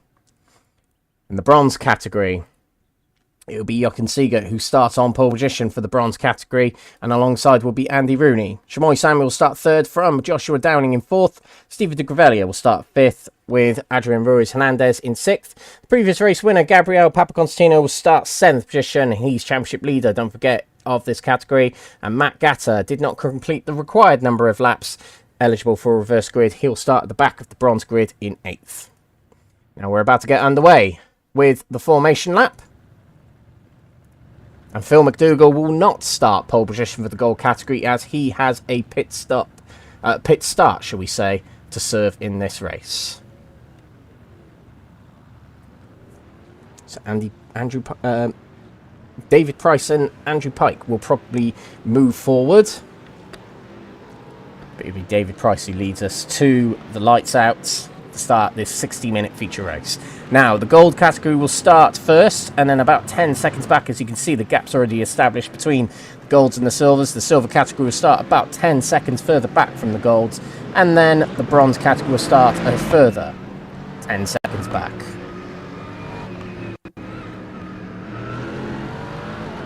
So let's see what happens in this race. The usual suspects are William Guthrie. Normally has very good starts to these feature races.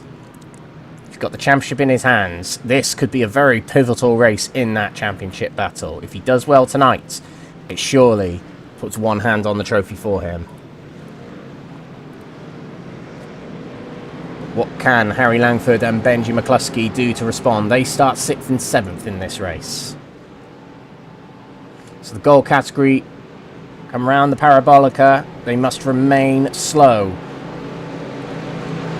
until the lights turn out, and then they can floor it down the long straight that will head into Variant A1.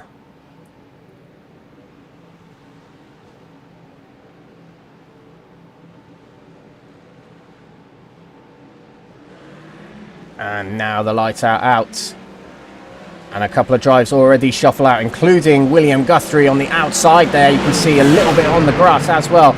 Trying to get it alongside Benji McCluskey, who gives him the elbow onto the grass. Now into turn number 1 we go. Let's keep an eye on those back bunch. William Guthrie right behind Benji McCluskey. Didn't make his way past him, but he did make his way past Gaz Williams. And Stefan Vessels, no movement just yet. Tucks back in behind Gaz Williams.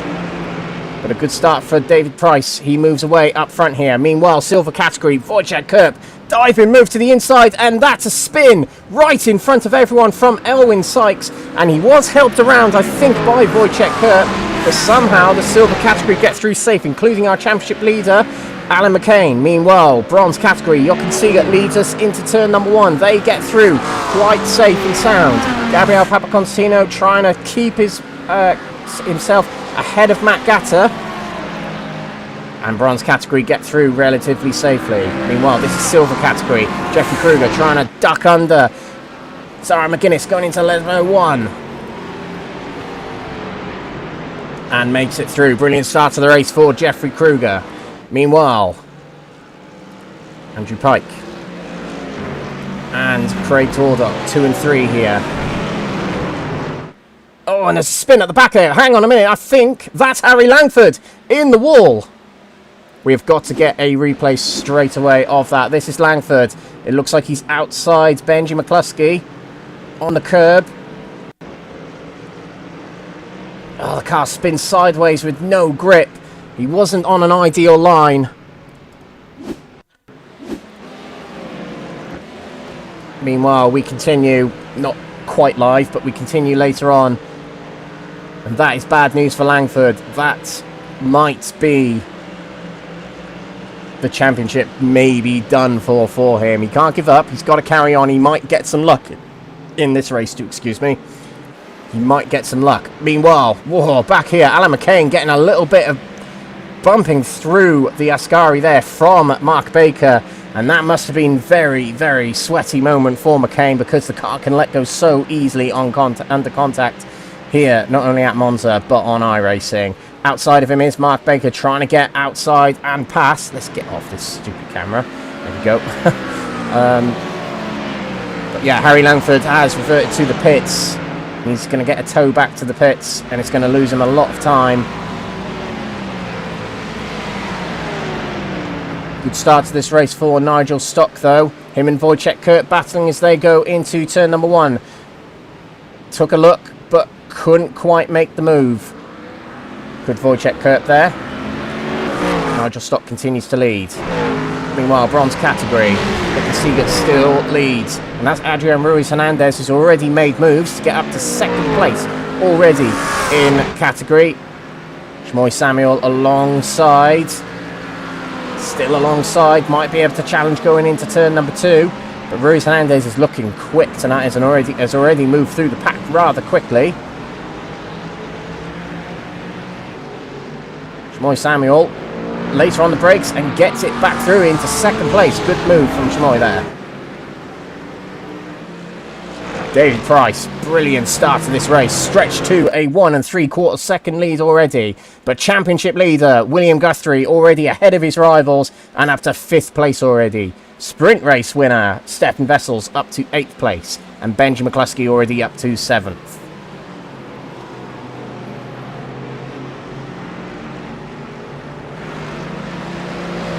This is the Type 2 race cars facing off against...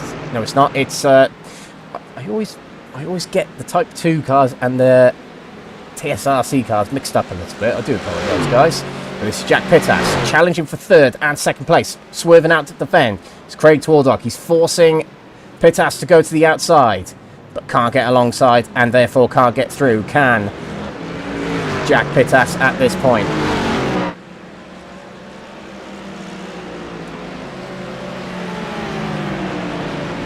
Pike and Twardock side by side. Pike didn't have such a good exit from turn 2 then. And that means Twardock has got the inside to head into turn 2. And through he goes. Trying to go around the outside is Jack Pittas. But that's going to allow William Guthrie to undercut out of the corner. And maybe up into 4th place already. Yes. William Guthrie up into 4th. That is what Guthrie can do. Swipes away these positions when you're caught off guard.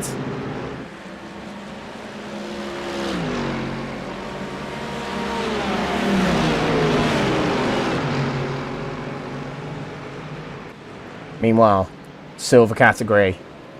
That's Nigel Stock leading from Stein Vatens, and Wojciech Kurt has ended up...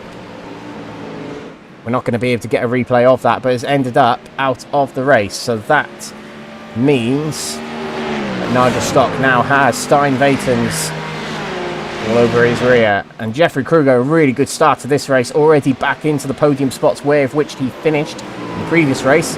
Alan McCain's not too far behind. Now Alan McCain started high up the order in the sprint race, but now has to battle through the other silver category drivers to get towards the top. This, like William Guthrie in the gold category, like Pat Constantino in the bronze category, this could be a pivotal race in the silver category as well. But meanwhile, this is top 2 in silver category, round the outside. Stein Vatens, he had a brilliant move in the previous race going around the outside of 2 cars going into the Parabolica, but couldn't quite make it past Nigel Stock that time around. Jeffrey Kruger looked like he had a very good exit from Parabolica just then. He might be able to challenge going into turn 1. Meanwhile, this is Guthrie, passes Andrew Pike for 3rd place. that was heading out of turn number 1. He's already into the podium spots. But back in silver category, Stein Vatens has made a move on Nigel Stock, and he might lose out to Jeffrey Kruger now as well. So Stein Vatens already into the lead of this race. Timing Tower's playing a few little tricks on us at the moment, but let's keep an eye on Nigel Stock versus Jeffrey Kruger. And we've also got Alan McCain trying to make his way past Matt Jordan into turn 2. Kruger passes Stock. And McCain couldn't quite make his way past Matt Jordan. For a good exit here. No, won't be able to make the move going into Lesmo 1. Bronze category. Adrian Ruiz-Hernandez has made his way past Jochen Seeger. And Shmoy Samuel does as well. He muscled his way past a little bit there. And Jochen Seeger, having a good championship here, has been fighting for 3rd in the championship this season. He's now 3rd in this race. Meanwhile, Nigel Stock's trying to challenge back at Jeffrey Kruger. On his outside. No, he's not. He's past him now. And Kruger tucks back into 3rd place. Back to the bronze category. Seeger looks to the inside of Shmoy Samuel going into Ascari. Couldn't quite make the move. He's also defending from Josh Downing. Josh Downing, who's looking to stay in front of Papa Constantino, who's right behind, but also finish ahead of Papa Constantino to help his own championship. Meanwhile, turn 1, gold category. William Guthrie tries the outside at turn 1. And there was near contact between him and Craig Tordock, and Guthrie is through into 2nd place of gold category already. We're only 7.5 minutes into this race. This could be the race that well and truly puts the championship in the hands of William Guthrie.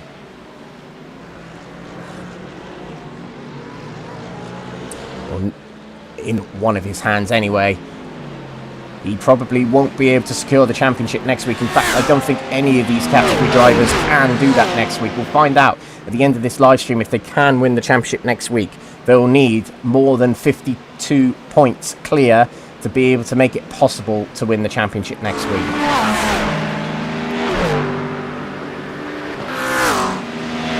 Papa Constantino is not quite moving forward as much as I thought he would. He's 6th place at the moment in category. He probably knows he's got the pace as we go down to a full course caution. And actually, something's happened to Josh Downing.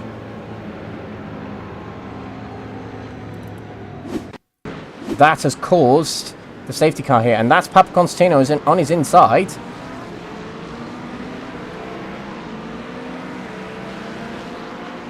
Oh, and there is contact between the two championship battling drivers, and off goes Josh Downing. That's what's caused the full course yellow.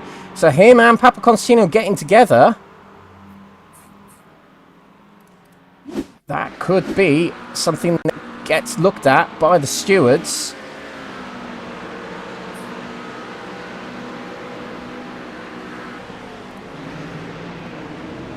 And that could put the eye on Papa Constantino after this race. Now we are just catching up to when that full course yellow was called. Now, I understand we can't quite go back to live pictures, and looking at replays is limited for us, but we had to look at that one as that was the top 2 in the bronze category coming together. Big drama in the bronze category. Josh Downing has had to exit to the pits, which means he has to get his car towed, and then he can go back out on the track, if he goes back out on the track.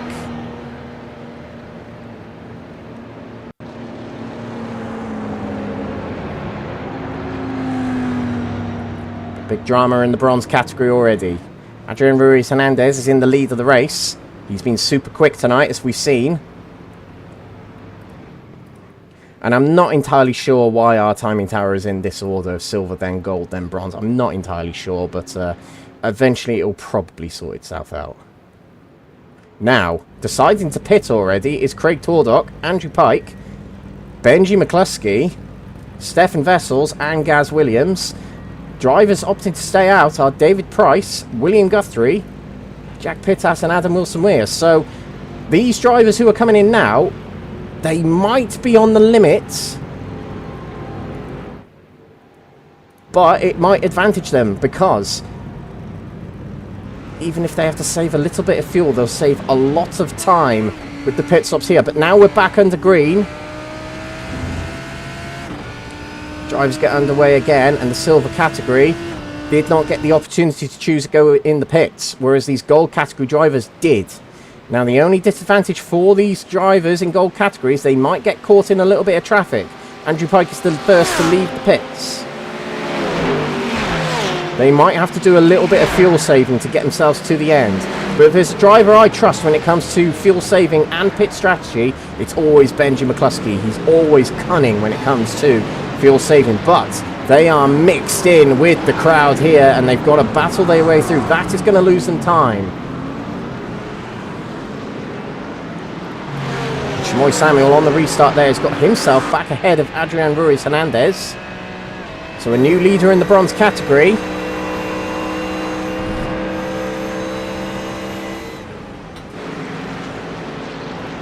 But what have these drivers done? Have they made the wrong move here, or have they made the right move? Was it not the right time to pit? Like I said, the advantage those drivers will get with pitting during the full course yellow is they'll lose less time in the pits.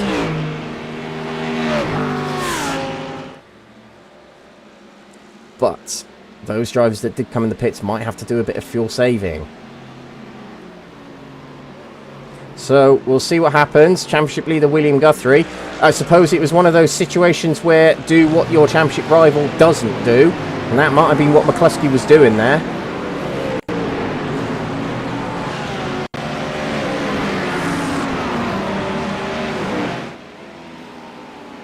This is a real good race from Stein Vatens, by the way. Leading this race now by 2.5 seconds from Jeffrey Kruger. And the Lamborghini, kind of on home turf. It's built, well, it's a German-built car nowadays.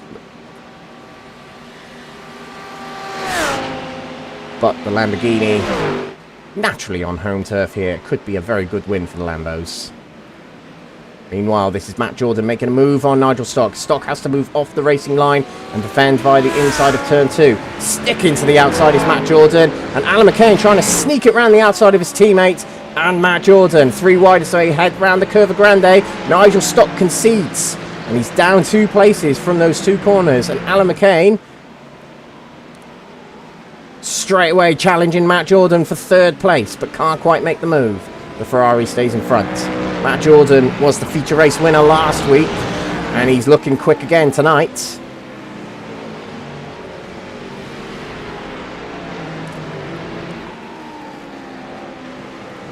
Meanwhile, bronze category, they still fight away.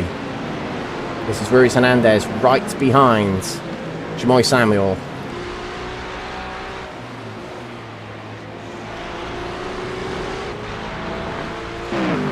We'll see what result Shimoy Samuel can get.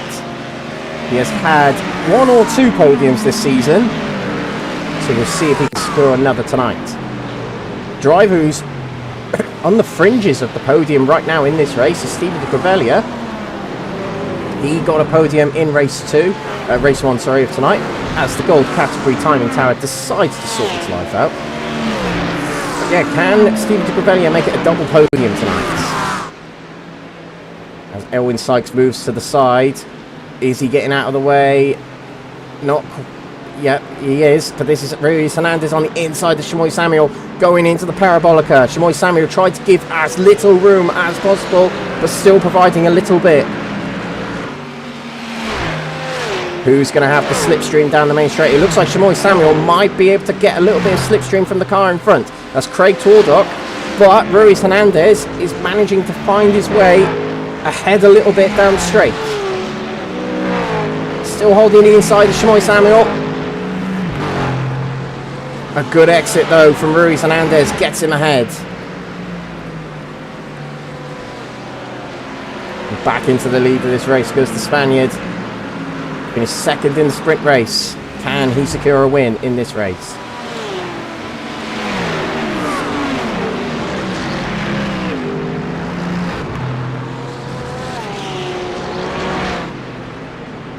Off the track then a little bit.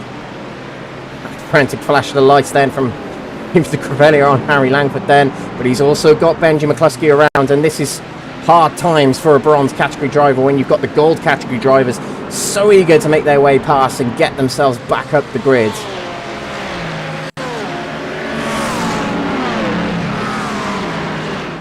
Now Jack Pittas on that last lap at the fastest lap of the race. He's keeping up with William Guthrie here. Mr. Consistent, as I like to call Jack Pittas, because last season he was always firing in real strong performances. This season hasn't quite been as good as last season, I would say, for Jack Pittas, but every now and again there is a brilliant race from Jack Pittas. Tonight could be one of them. Let's see and find out as Stephen de Crevellia makes his way past Jochen Seeger whilst he's trying to navigate around the likes of Benji McCluskey. He's still finding time to make overtakes on Jochen Seeger. Now they're side by side as they head down the main straight here. Up ahead, we've also got Ruiz Hernandez trying to make his way past Craig Twardock.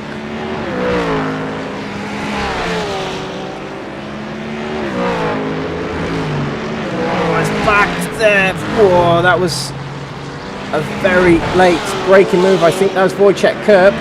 Oh, Stephen de Crevellia gets out of shape there. He's going to lose a spot to not only Seeger, but Benji McCluskey's going to make his way past.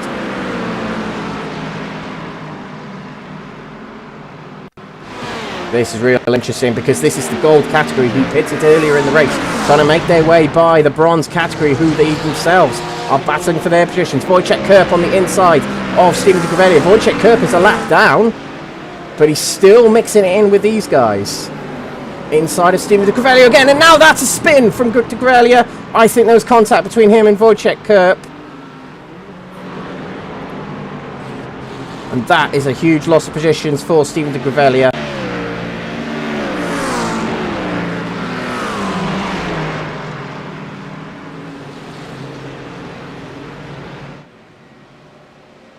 Oh, as William Guthrie and Jack Pittas are already in the pits. Now, I wonder why they've pulled the trigger this early. This is not the conventional time to pit. Normally that comes around the 25-30 minute mark. But there must be a reason why Guthrie has opted to pit this early. Now, Andrew Pike is the leader of the drivers who pitted early. He's going to pass by now.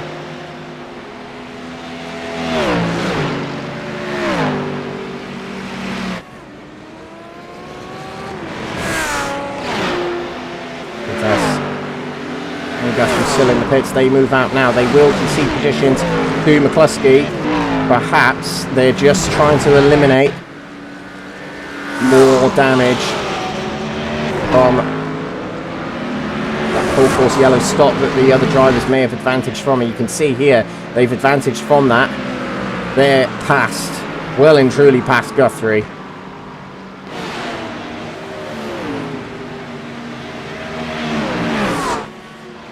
The silver category drivers and the bronze category drivers didn't have the opportunity to make that strategy call. So their race is business as usual, let's just say. But this might be a battle that turns very interesting. Jeffrey Kruger, championship battler. Matt Jordan, last week's feature race winner. And Alan McCain, the sprint race winner and championship leader.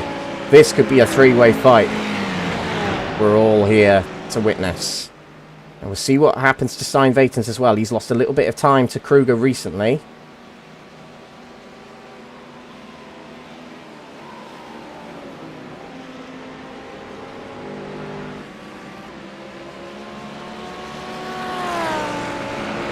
Ruiz Hernandez in the bronze category has gapped Shmoy Samuel.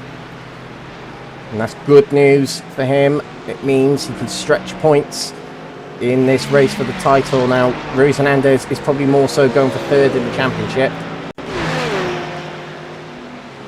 I am seeing that he might have requested a car change after this round, however. So that'll be interesting to see if he relinquishes those points and loses third in the championship because of that. We'll have to see in the next round. Matt Gatter, who did not finish the previous race, is on a recovery drive here. He's up to fourth already and is catching up with Jochen Seeger. Jochen Seeger, who also he's having one of his best seasons. He's leading around third in the championship. He's had a couple of podiums this season as well to go with it.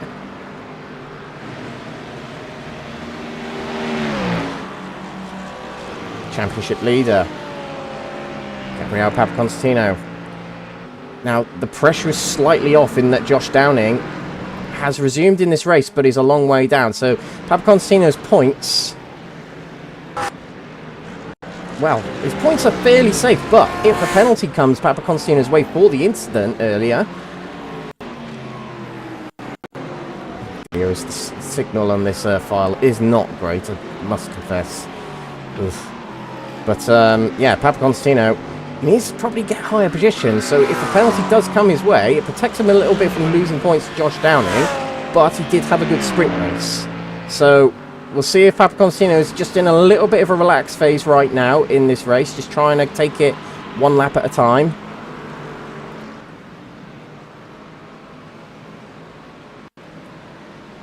Now we have got Stein-Vatens leading this race in silvers, just under 2 seconds clear of this battle brewing for second place. And we have got pit stops soon, so this might make things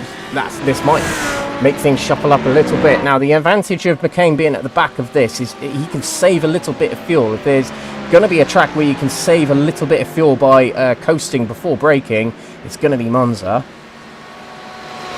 But you are pedal to the metal for a lot of this lap at the same time, so it doesn't quite save as much fuel as you might think, actually.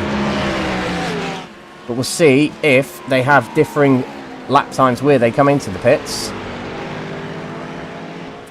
We're already seen there's a big shifting strategy in gold category. We've got three groups on different strategies. We've got the group of Andrew Pike, Benji McCluskey and Gaz Williams and Steph Vessels on the early pit strategy.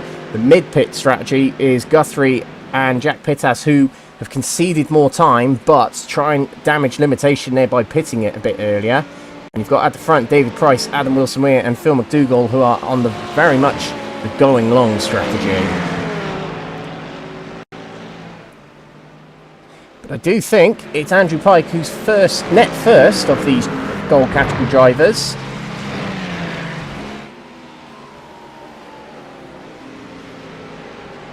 And we're yet to see what happens to Harry Langford. He had to come into the pits to get a fast repair, and he had to have a tow back to the pits as well. But he's ahead of Benji McCluskey right now, so whether he needs to pit again for fuel remains to be seen. I reckon he will need to. But as I said, it does remain to be confirmed, remains to be seen. Fastest lap of the race for Alan McCain. That's another point for him in the championship.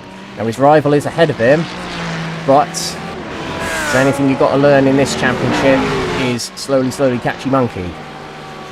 Don't have to make it overtakes straight away.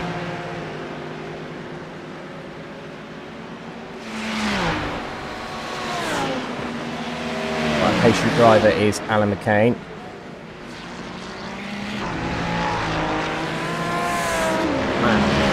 Jordan all over the curbs through Variante 2, looking around Jeffrey Kruger to try and make a move. And Matt Jordan, in this round and the last round at Silverstone, has very much burst onto the scene, let's be honest. Stamped his authority as a silver driver and maybe future championship battler in the making. That is a bronze category gassed up motorsports driver, going slow on the inside, and it did compromise Alan McCain a little bit, as the timing of that wasn't quite to Alan McCain's preference, and he loses a little bit of time from the drivers ahead. He had to avoid the apex there, and at a corner like Ascari, that's very compromising.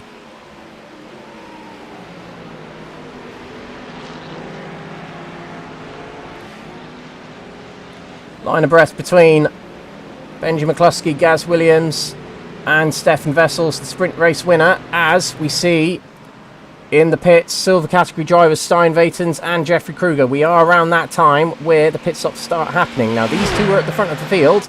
these two, Matt Jordan and Alan McCain, were at the head of, at the tail of that battle. They might have saved enough fuel to go an extra lap longer. This means they can get a clean lap in. Sometimes going long benefits because you don't have to fill your tank up quite as much as other drivers. So we'll see if that benefits Matt Jordan and Alan McCain. Other drivers in the pits. Shimoy Samuel and Gabriel Papaconstantino are in the pits for bronze category. On their way out of the pits already is Kruger and Stein-Vatens, but it looks like Kruger has got the jump on Stein-Vatens in the pits there. So this might be that Kruger could be on his way to leading this race if he can get a decent outlap. That's the other thing that's quite costly, is if you go long, it means that when you're on your outlap out of the pits, you might well be in front of these drivers that had to have a slow outlap. It means you can try and defend, even on cold or tyres that still need warming up. So we'll see what happens when Matt Jordan and Alan McCain need to come in the pits. It might be at the end of this lap. In the pits now is David Price, Adam Wilson-Weir and Phil McDougall. They're the drivers on the go long strategy in gold category. So we'll see where they are compared to the likes of McCluskey and Gaz Williams, who definitely were the ones at the pit early strategy during the full course yellow. Alan McCain carries on for another lap, but Matt Jordan is in the pits. So Alan McCain is able to go even longer than most of these drivers.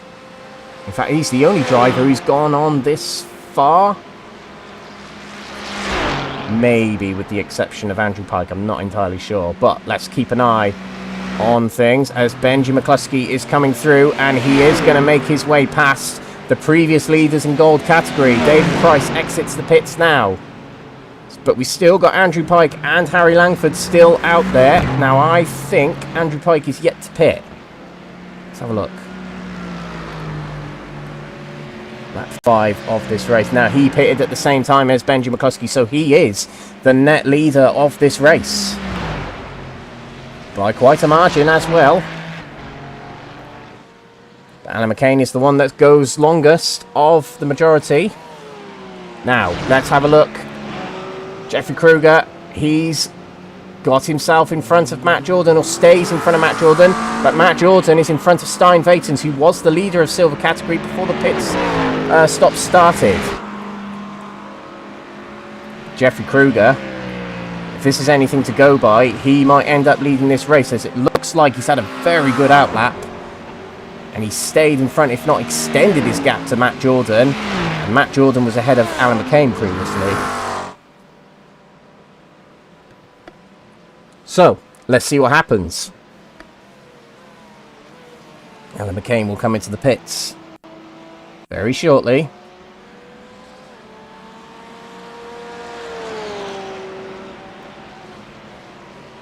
There he goes. He is in the pits now. He is comparing to Jeffrey Kruger. I got a feeling Jeffrey Kruger might well take the lead of this race. He's already got a 2.5 second lead, gap, shall we say, to Matt Jordan, who's still trying to warm up his tyres back there, we just saw. But a very good outlap from Jeffrey Kruger must have caused this. So we'll see where he is compared to Alan McCain very shortly. Andrew Pike now takes the overall lead of this race. And a 6-second gap to Benji McCluskey at the moment, who's got Gaz Williams and Stefan Vessels to worry about here. William Guthrie is back here. Now, William Guthrie is not the end of the world. He's in 5th place still. But perhaps not quite what he wanted. Races be races. They want to win as many races as they can. Now Alan McCain is on his way out of the pits. There's Jeffrey Kruger. Kruger is going to move his way past, I believe. There he goes. But Alan McCain is going to get the jump on Matt Jordan. Matt Jordan is back here. But Alan McCain rejoins the track right behind championship rival Jeffrey Kruger.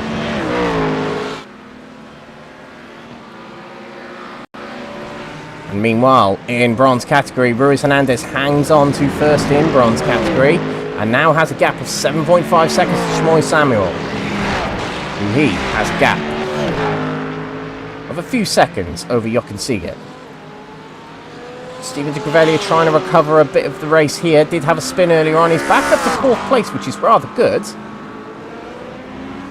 And makes his way past Elwyn Sykes. Locks in to try and catch up with 3rd place.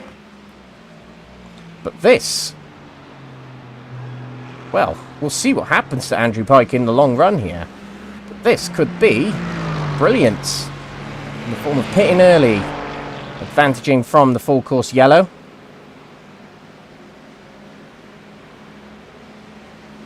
We'll see what happens. There's a big opportunity here also for Benji McCluskey to win this race and get some points back on championship rival William Guthrie. Now, Harry Langford has been back into the pits since. He must have known not enough fuel. Going to have to come into the pits. We'll settle in here at the moment for 11th place and a long way back from 10th place. Been a rotten amount of luck for Langford in the last few rounds. But there's still rounds to go to turn things around, maybe. It's the battle for top spot in silver category.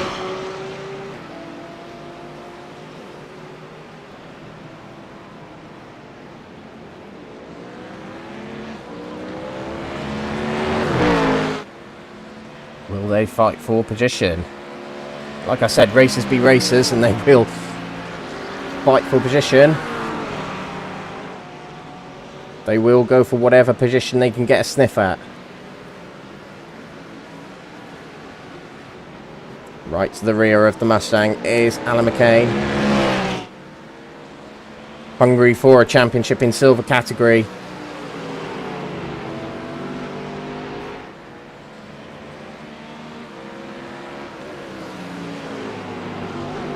Last season, silver category champion Brandon Vincent Squibb was in gold category. Hasn't raced the last few rounds, unfortunately. But a lot of very notable names are silver category champions in previous years, like Ben Bennyworth. And the aforementioned Brandon Vincent Squibb.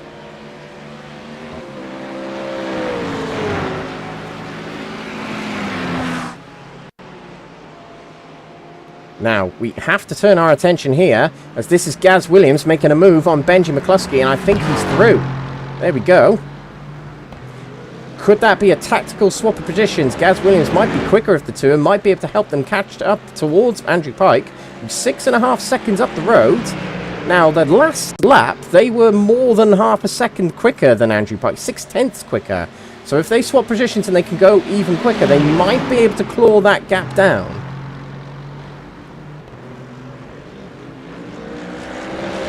Bumping across the curbs. That is the main thing you're battling here at Monza, is the curbs. It's the battle for silver category. Very different lines through the chicane there. Alan McCain trying to get a deeper exit and therefore better straight line speed on these sections of the track. He's all over the rear of Jeffrey Kruger at this point. Can he go for a move going into Variante 2? He's got himself alongside. Is he going to be later on the brakes? Yes, he is. He's got his nose in front, and he is in front. Taking the lead of the race. In silvers goes Alan McCain. Past championship rival Jeffrey Kruger. Now he's got to keep it. But could this be a double conversion of wins tonight for Alan McCain? He holds fastest lap as well. He got fastest lap in the previous race as well. It could be maximum points for Alan McCain tonight if he can keep this going. And that'll surely put one hand on the trophy. It's been a little bit of a dampener in the feature race tonight for William Guthrie and Papa Constantino. However, both of them are still in 5th place. And not losing a huge amount of points in the championship. In fact, Papa Constantino will in fact gain points away from Josh Downing tonight. We will look at the championship standings heading out of tonight, which will be heading into round 9 next week. Round 9 next week taking place at Mosport, the Canadian Tire Motorsports Park, a track very favoured by NXTGEN Racing in the NXTCC and this championship. It did feature last season as well, and it's because we can get some very good racing at Mosport. Long sweeping corners, crests and dips. And it's not actually a very long track either, so it's actually very suited to sprint racing, which we partially get with the sprint races and the feature races being an hour long.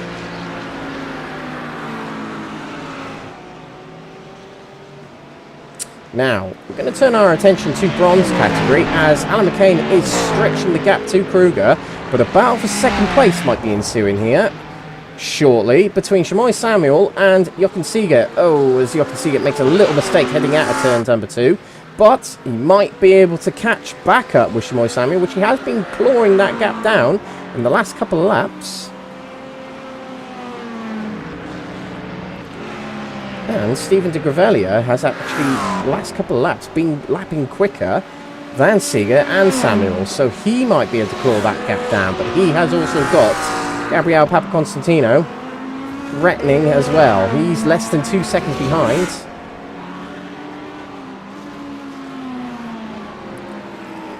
Now, the gap between Andrew Pike and Gaz Williams has come down again in the last lap or so. It's now below 6 seconds. Is that gap trickling down enough to threaten the race win? I'm not too sure. But these are the drivers that I have already questioned might have to save fuel in this race. Or do they? Was it late enough in the race that they don't have to? They seem to be going for it. They're going for 47-second laps. But still lapping quicker is William Guthrie. He's lapping just a little bit quicker than the drivers up ahead. Probably not enough to catch up with them unless they start battling intensely. But a 9-second gap. This might be Guthrie who might have to settle in for, well, at least 5th, at most maybe 4th. Depending on what happens up ahead with the drivers saving fuel.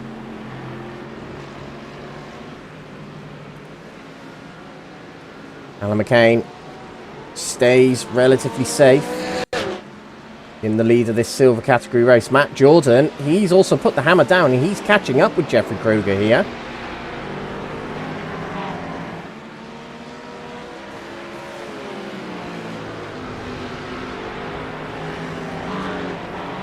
Goes a bit wide heading out of Lesmo 2 there.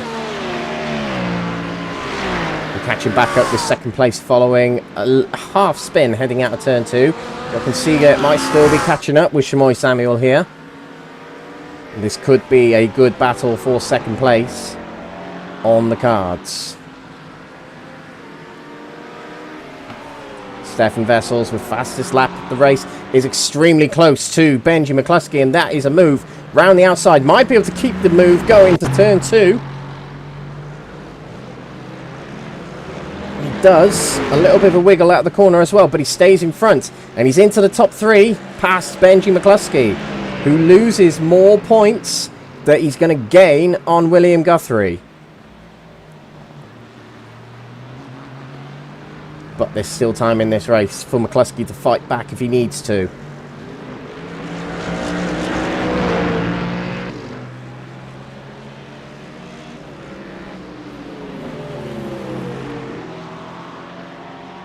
Round Michele Alboreto Curve, as it's renamed recently in honour of the ex-Formula 1 driver for Ferrari.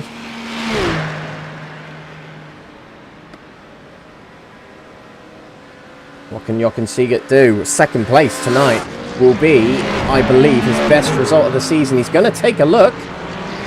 Going to go for a half move here. Oh, no contact between the two. I did wonder what that was going to lead to, but not to be. We'll have to try out another corner. Will Jochen Siegert, Shamoy Samuel hands on to second place for now, but they are dropping time from Adrian Ruiz Hernandez. 12 seconds is the gap now.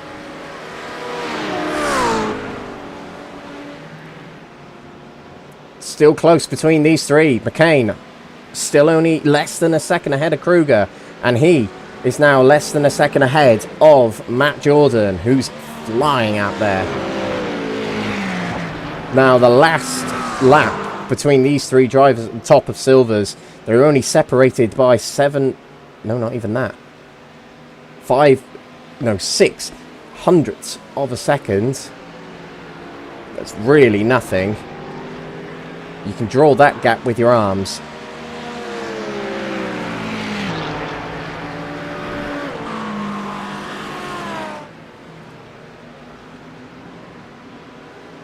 Fastest lap of the race from Matt Jordan. He swipes away the bonus points. That means Alan McCain is not on for a maximum point scoring race tonight just yet, unless he can get that back. But Matt Jordan, fastest silver category driver on the track right now, is still trying for second and first place in this race. And we might still get a good battle for second place. Stefan Vessels is past Gaz Williams. Apologies, we missed that. In fact, we'll look at it right now as we'll be able to jump back to where we were just then. So this is heading down the main straight. Does he go right? He does go right, and he must be able to break it late enough to get it through. Yeah, he does. Gaz Williams doesn't contend with that much, but that's second place to Stefan Vessels.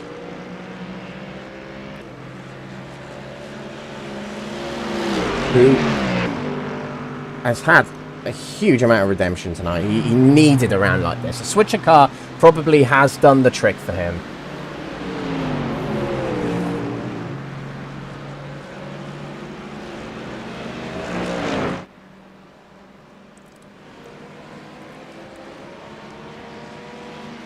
That last lap from Alan McCain was a bit better than Kruger. He stretches a little bit more of a gap. He's now just poking to over a second, but Matt Jordan is even closer to Jeffrey Kruger.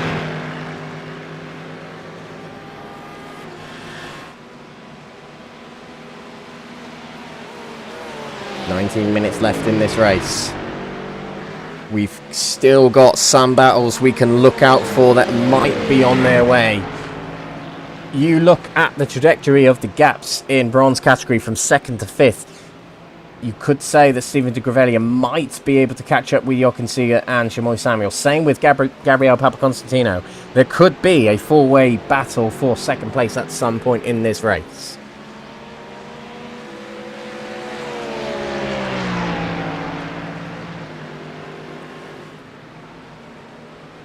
Fastest lap again for Matt Jordan.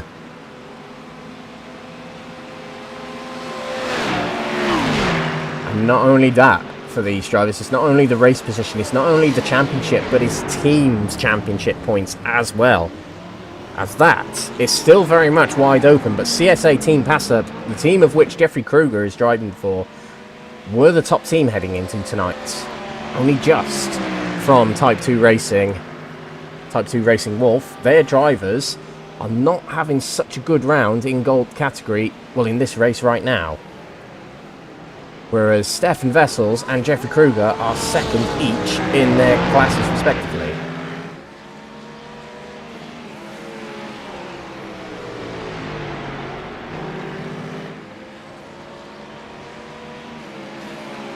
And Jeffrey Kruger might be focusing a little bit less on Alan McCain up ahead and more focus on the driver that's hounding him behind.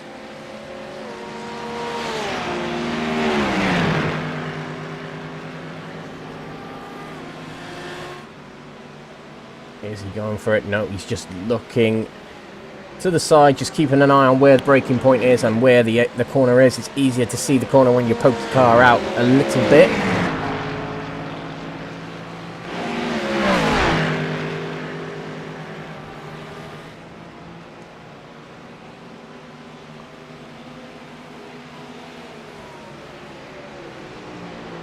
Good line out of Michele Alboreto curve.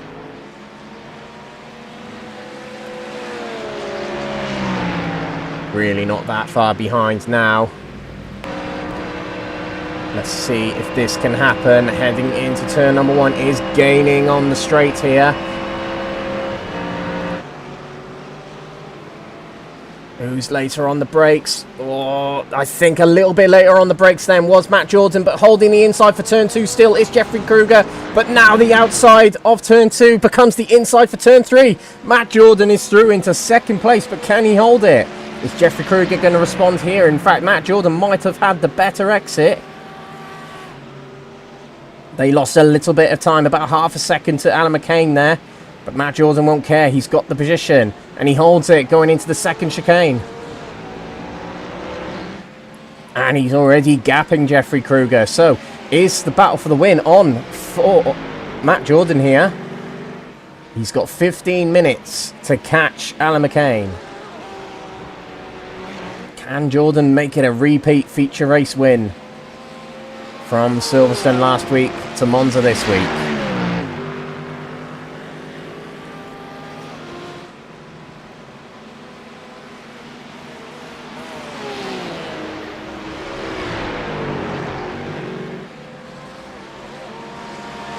Ferraris have actually done rather well tonight. You've got Matt Jordan here, who could be fighting for a win tonight. And you've also got Ruiz Hernandez, who's had a fairly dominant race in the bronze category tonight. Second in the sprint. Outright leader of bronze right now. So the Ferraris have had a good night.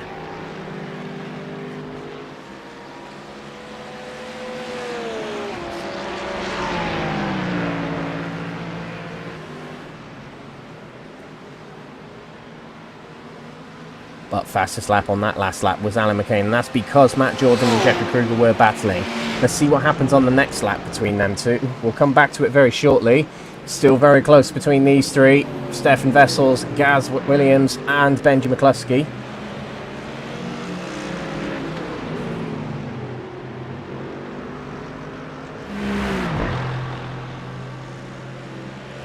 Oh, we do have... No, it was just the timing tower playing tricks on us, but still may as well talk about this battle. Shamoy Samuel doing very, very well to hold off that time gap between him and Jochen Siegert, but Steven de Gravelia is closing in. He's below 2 seconds again behind Jochen Siegert and Shamoy Samuel.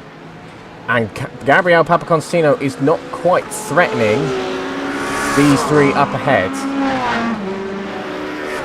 So de Gravelia has a chance to repeat a podium from the previous race.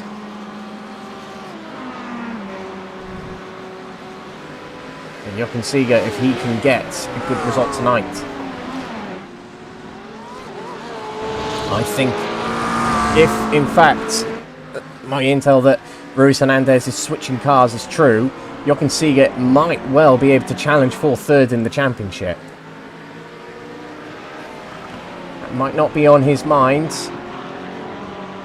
but it's something at stake here for him. Steven de Gravelia has dropped off a little bit of time here. He's dropped off about half a second now. And of course, the desperation from these drivers to get the extra tenths on their rivals means they're pushing over the limits a little bit. Now in the silver category, Alan McCain responds to Matt Jordan by going fastest of the three on that last lap, but Matt Jordan has now slipped back behind Jeffrey Kruger. So I'm not entirely sure what's happened there, but the positions are swapped back.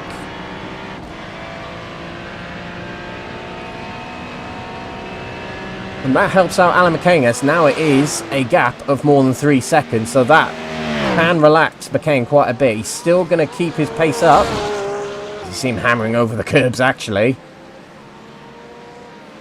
But if you can see these two battling again, which it may well happen, because Matt Jordan seeming the quicker of the two.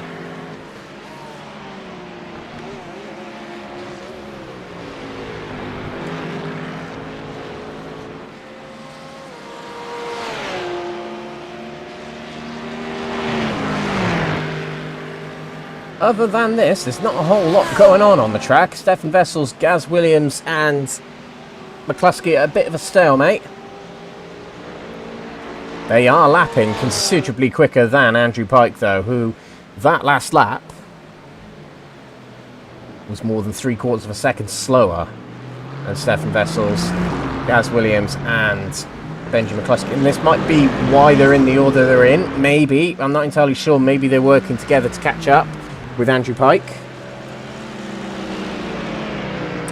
But Andrew Pike only has 11 more minutes to get this done, which might work out to about 7 or 8 laps left. Maybe.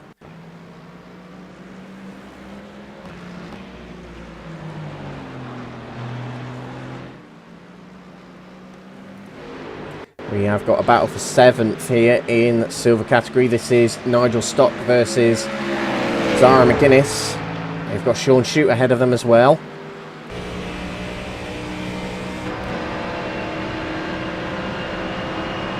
A little bit of a slipstream train here. Zara McGuinness might not be able to find a way alongside.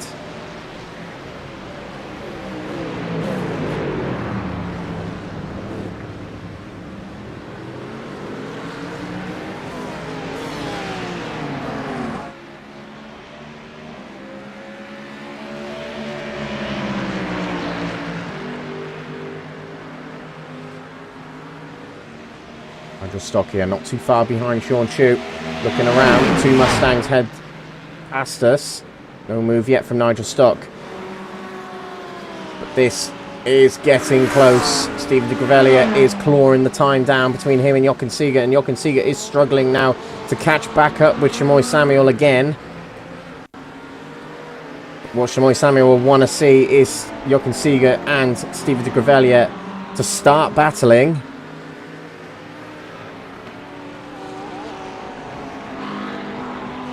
As that will slow them down and create a bigger gap between them and Samuel in seconds.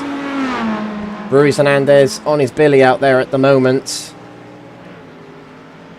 It's been a very good night actually for Ruiz Hernandez. Not quite as good as his home round at Aragon a couple of weeks ago, but this will still be a good one, a 2nd place in the sprint. And a win potentially here in the feature.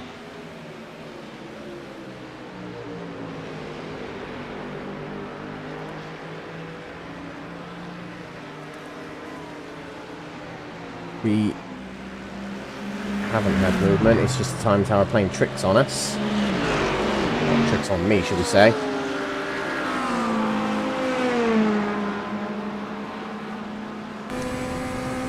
But yeah, with the final 8.5 minutes left in this race, we have got potential battling for 2nd, 3rd and 4th in the gold category.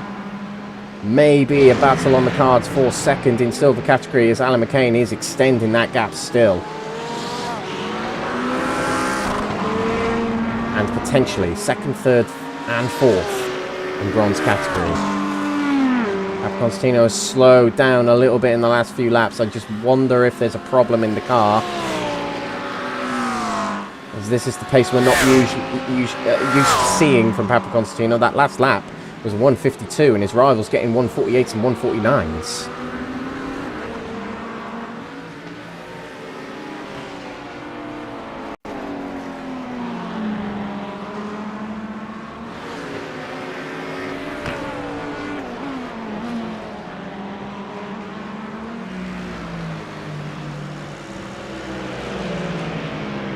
I still wonder if we're going to see anything happen between these 3 drivers.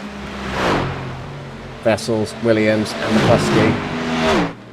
McCluskey. Gaz Williams, this has been one of his better nights for a long time actually, switching to the Mercedes.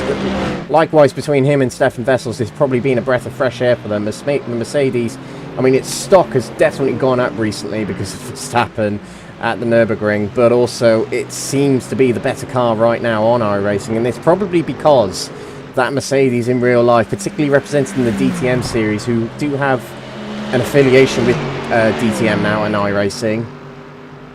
The Mercedes is quite a popular car in the GT3 world.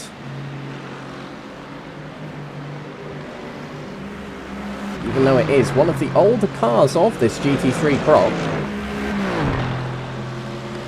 I believe this is the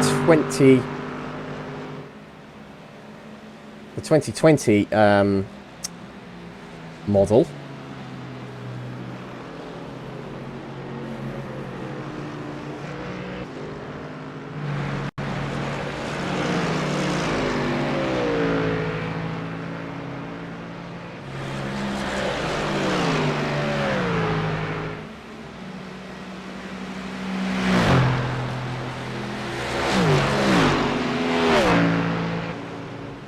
Benji McCluskey has slipped off a bit.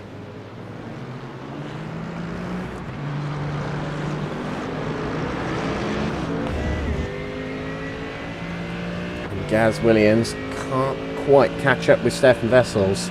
But they, as a group, are within 2 seconds of Andrew Pike now, with less than 6 minutes to go in this race. So there's around about 3 or 4 laps they'll be able to do before race end, and they might be able to catch up and start to battle with Andrew Pike. Can Stefan Wessels still win this race? Can any of these top 4 still win this race?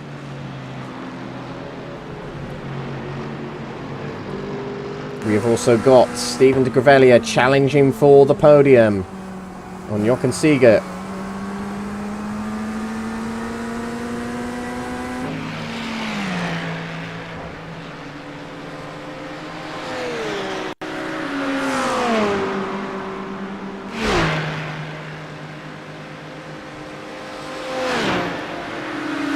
Going to take to the outside is Stephen de Grevelier. Jochen Siegert realised alongside there is contact between the two. And Stephen de Grevelier still tries to muscle his way through, and he's through. He's into 3rd place in bronze category. And Jochen Siegert did try to make that as difficult as possible for Stephen de Grevelier, but he just stayed resilient and muscled his way through.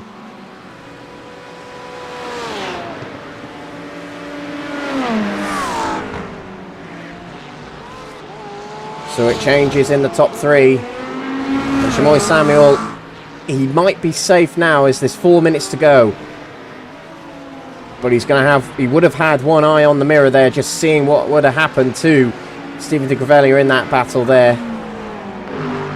And maybe he would have liked that to go on for a little bit longer, but it hasn't. But we go back to this battle as the silver category has died down a little bit in terms of their gaps, but can Stefan Wessels not only stay in front of Gaz Williams, but still catch up to Andrew Pike up ahead? It's going to be very difficult. Half a second quicker on the last lap was Wessels than Pike.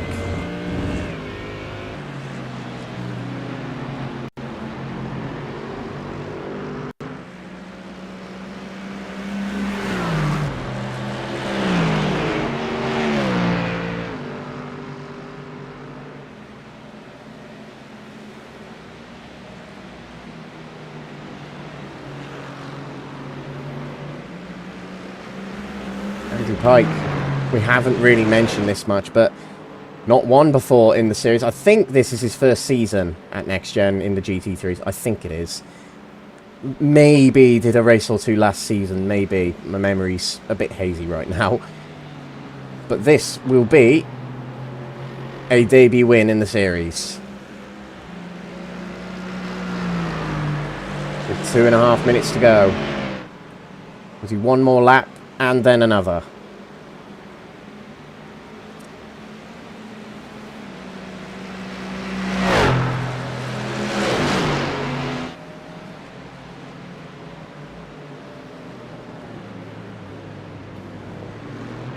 It's been an interesting night. I would say one of the cleanest nights of racing that we've seen.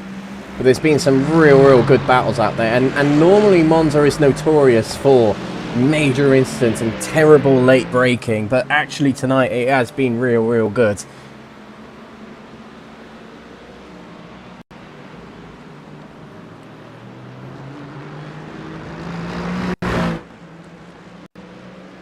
Yeah. Some of the signal we're having tonight is not great. We'll see if we can sort it out for next week. Jordan is gaining again on Jeffrey Kruger. Not too long ago did overtake Jeffrey Kruger, but somehow did lose it. But has 2 more laps to try and secure second place if he can. And there's no doubt that Alan McCain has been the king of silver tonight. Will not get the bonus point at the moment anyway for fastest lap.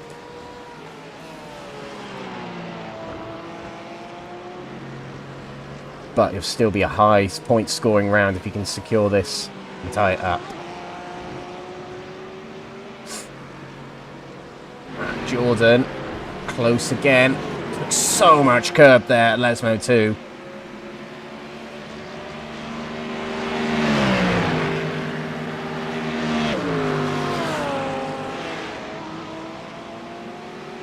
Looking to the left. Gaz Williams is in the pits. Gaz Williams has probably not saved enough fuel and has to come into the pits. We did wonder that earlier on in the race, if any of these drivers are going to be short on fuel. And the white flag will be waving. That's William Guthrie who's just snuck by us. And literally a splash and dash for Gaz Williams. And what a brilliant night it's been. Just gone undone with that. And we have got Matt Jordan has found his way past Jeffrey Kruger.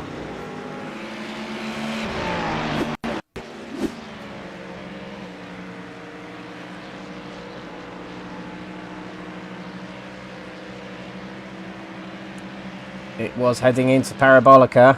And there we go. And Jeffrey Kruger didn't really respond much at all. Maybe Jeffrey Kruger is saving a bit of fuel here. Okay, we're not quite able to catch up here, but this is it again.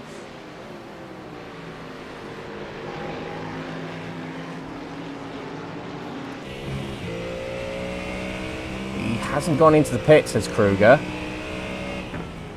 Oh, he has. He has. Do excuse me. It's because I thought we were looking at live pictures. So there we go. Jeffrey Kruger didn't save enough fuel. Has to pit. And that's going to drop him out of the top three. And that is incredibly good news in the championship for Alan McCain.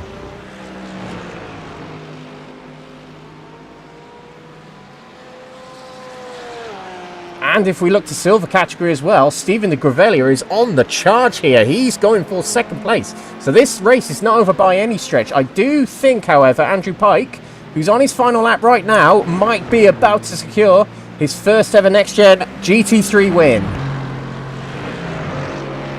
He's done it by being ahead of the pack when the full course yellow came out. He chose to come into the pits. A stroke of genius, and it's got him to the front of the pack. And he's been resilient at the front there, and he will hang on to the lead here. He's going to come through as the winner of the feature race here at Monza. His first ever win in the NXTGEN GT3s. Well done indeed to Andrew Pike. And a win for the Aston Martin again, which is great to see. Stefan Vessel's a real strong night for him. Second place. He got the win earlier in the sprint race. It's good to see him back to good winning ways. Benji McCluskey finishes third place in the race. Scores more points in this race than William Guthrie. But a truly dominant night for this man here, Alan McCain. This may well be one hand on the trophy. Alan McCain wins 2 races on the trot here. He wins the feature here at Monza. And a brilliant night yet again for this guy. Matt Jordan will come through for second place in the silvers. And Stein Vaten slightly inherited, but he'll come through with a podium finish for Stein Vaten. I felt like he'd need that. He hasn't had the most of luck this season. And a win again for Adrian Ruiz Hernandez in the bronze category. His last win coming at the sprint race at Silverstone 1 week ago. But Stephen de Gravelia was not able to challenge Shamoy Samuel on the final lap. Shamoy will come through for what will be one of his best results of the season. A second place here at Monza is his. And a double podium tonight for Stephen de Gravelia.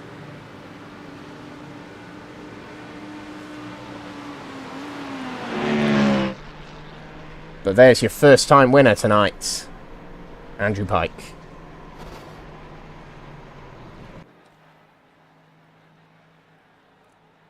So let's go to the results of our gold category. All provisional results, of course. That is post-race stewarding. That does happen, so it means some positions could change. And points penalties could be applied, etc., etc. But our race winner in gold category is Andrew Pike. For the first time ever, his name is called out as number 1. And in second place, Stefan Vessels, a strong night for him, and making it a strong night for CSA Team Passup as well. Benji McCluskey, third position, with William Guthrie, championship leader, finishing fourth in this race. Did have to come into the pits on an alternate strategy, but is still a good recovery race to fourth. Adam Wilson-Weir, fifth position, followed by Jack Pittas in sixth.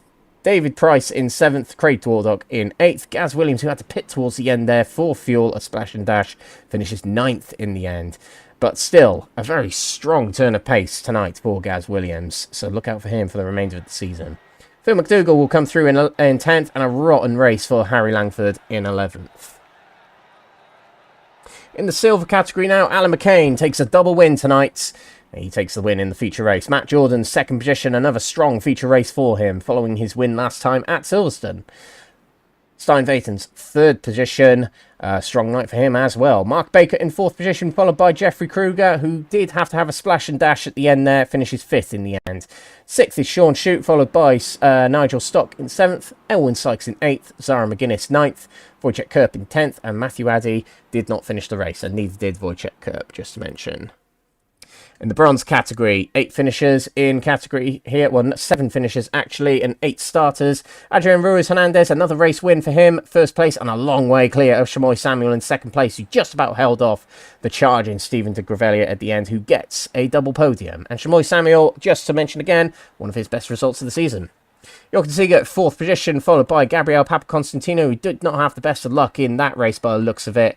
Andy Rooney in sixth position, followed by Joshua Downing, a rotten race for him luck-wise, and Matt Gatter did not finish the race.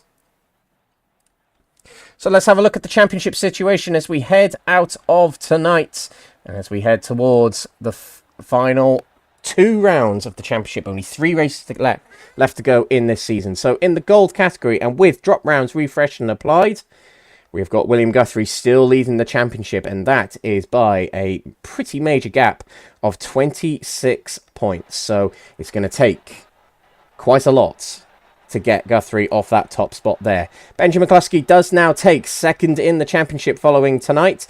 He had the same amount of points tonight as William Guthrie, but was not the highest scoring gold category drivers. That did indeed go to Stefan Vessels, who with the missed rounds, the rotten luck, and the penalty for switching cars, is now back up to 8th in the championship, tied 7th with Gaz Williams.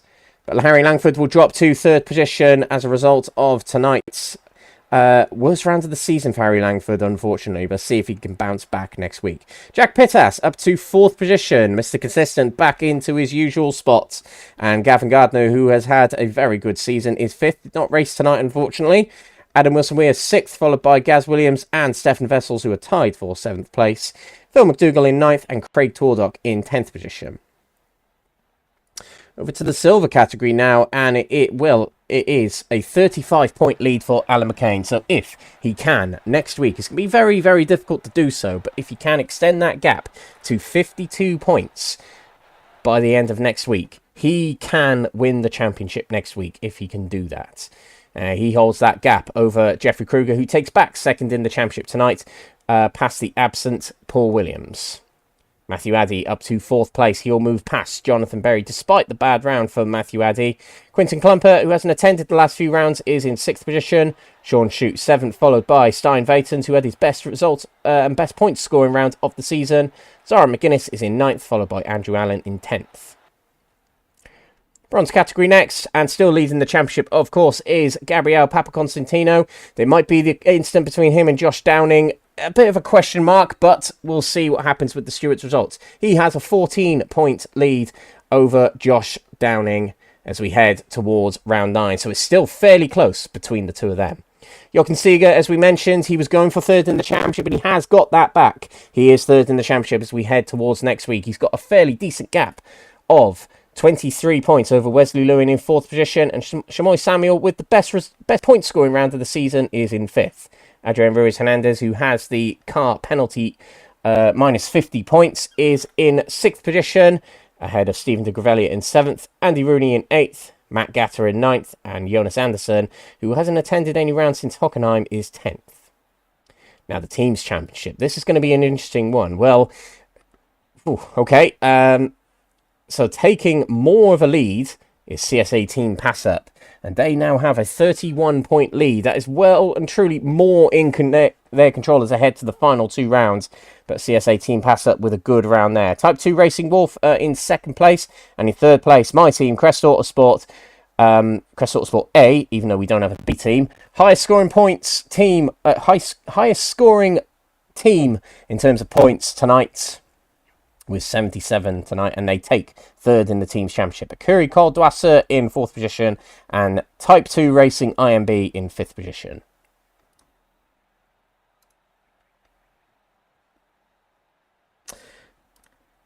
And I think that is going to be it tonight, ladies and gentlemen. That has been a very entertaining night of racing for the Next Gen Racing GT3s here at Monza.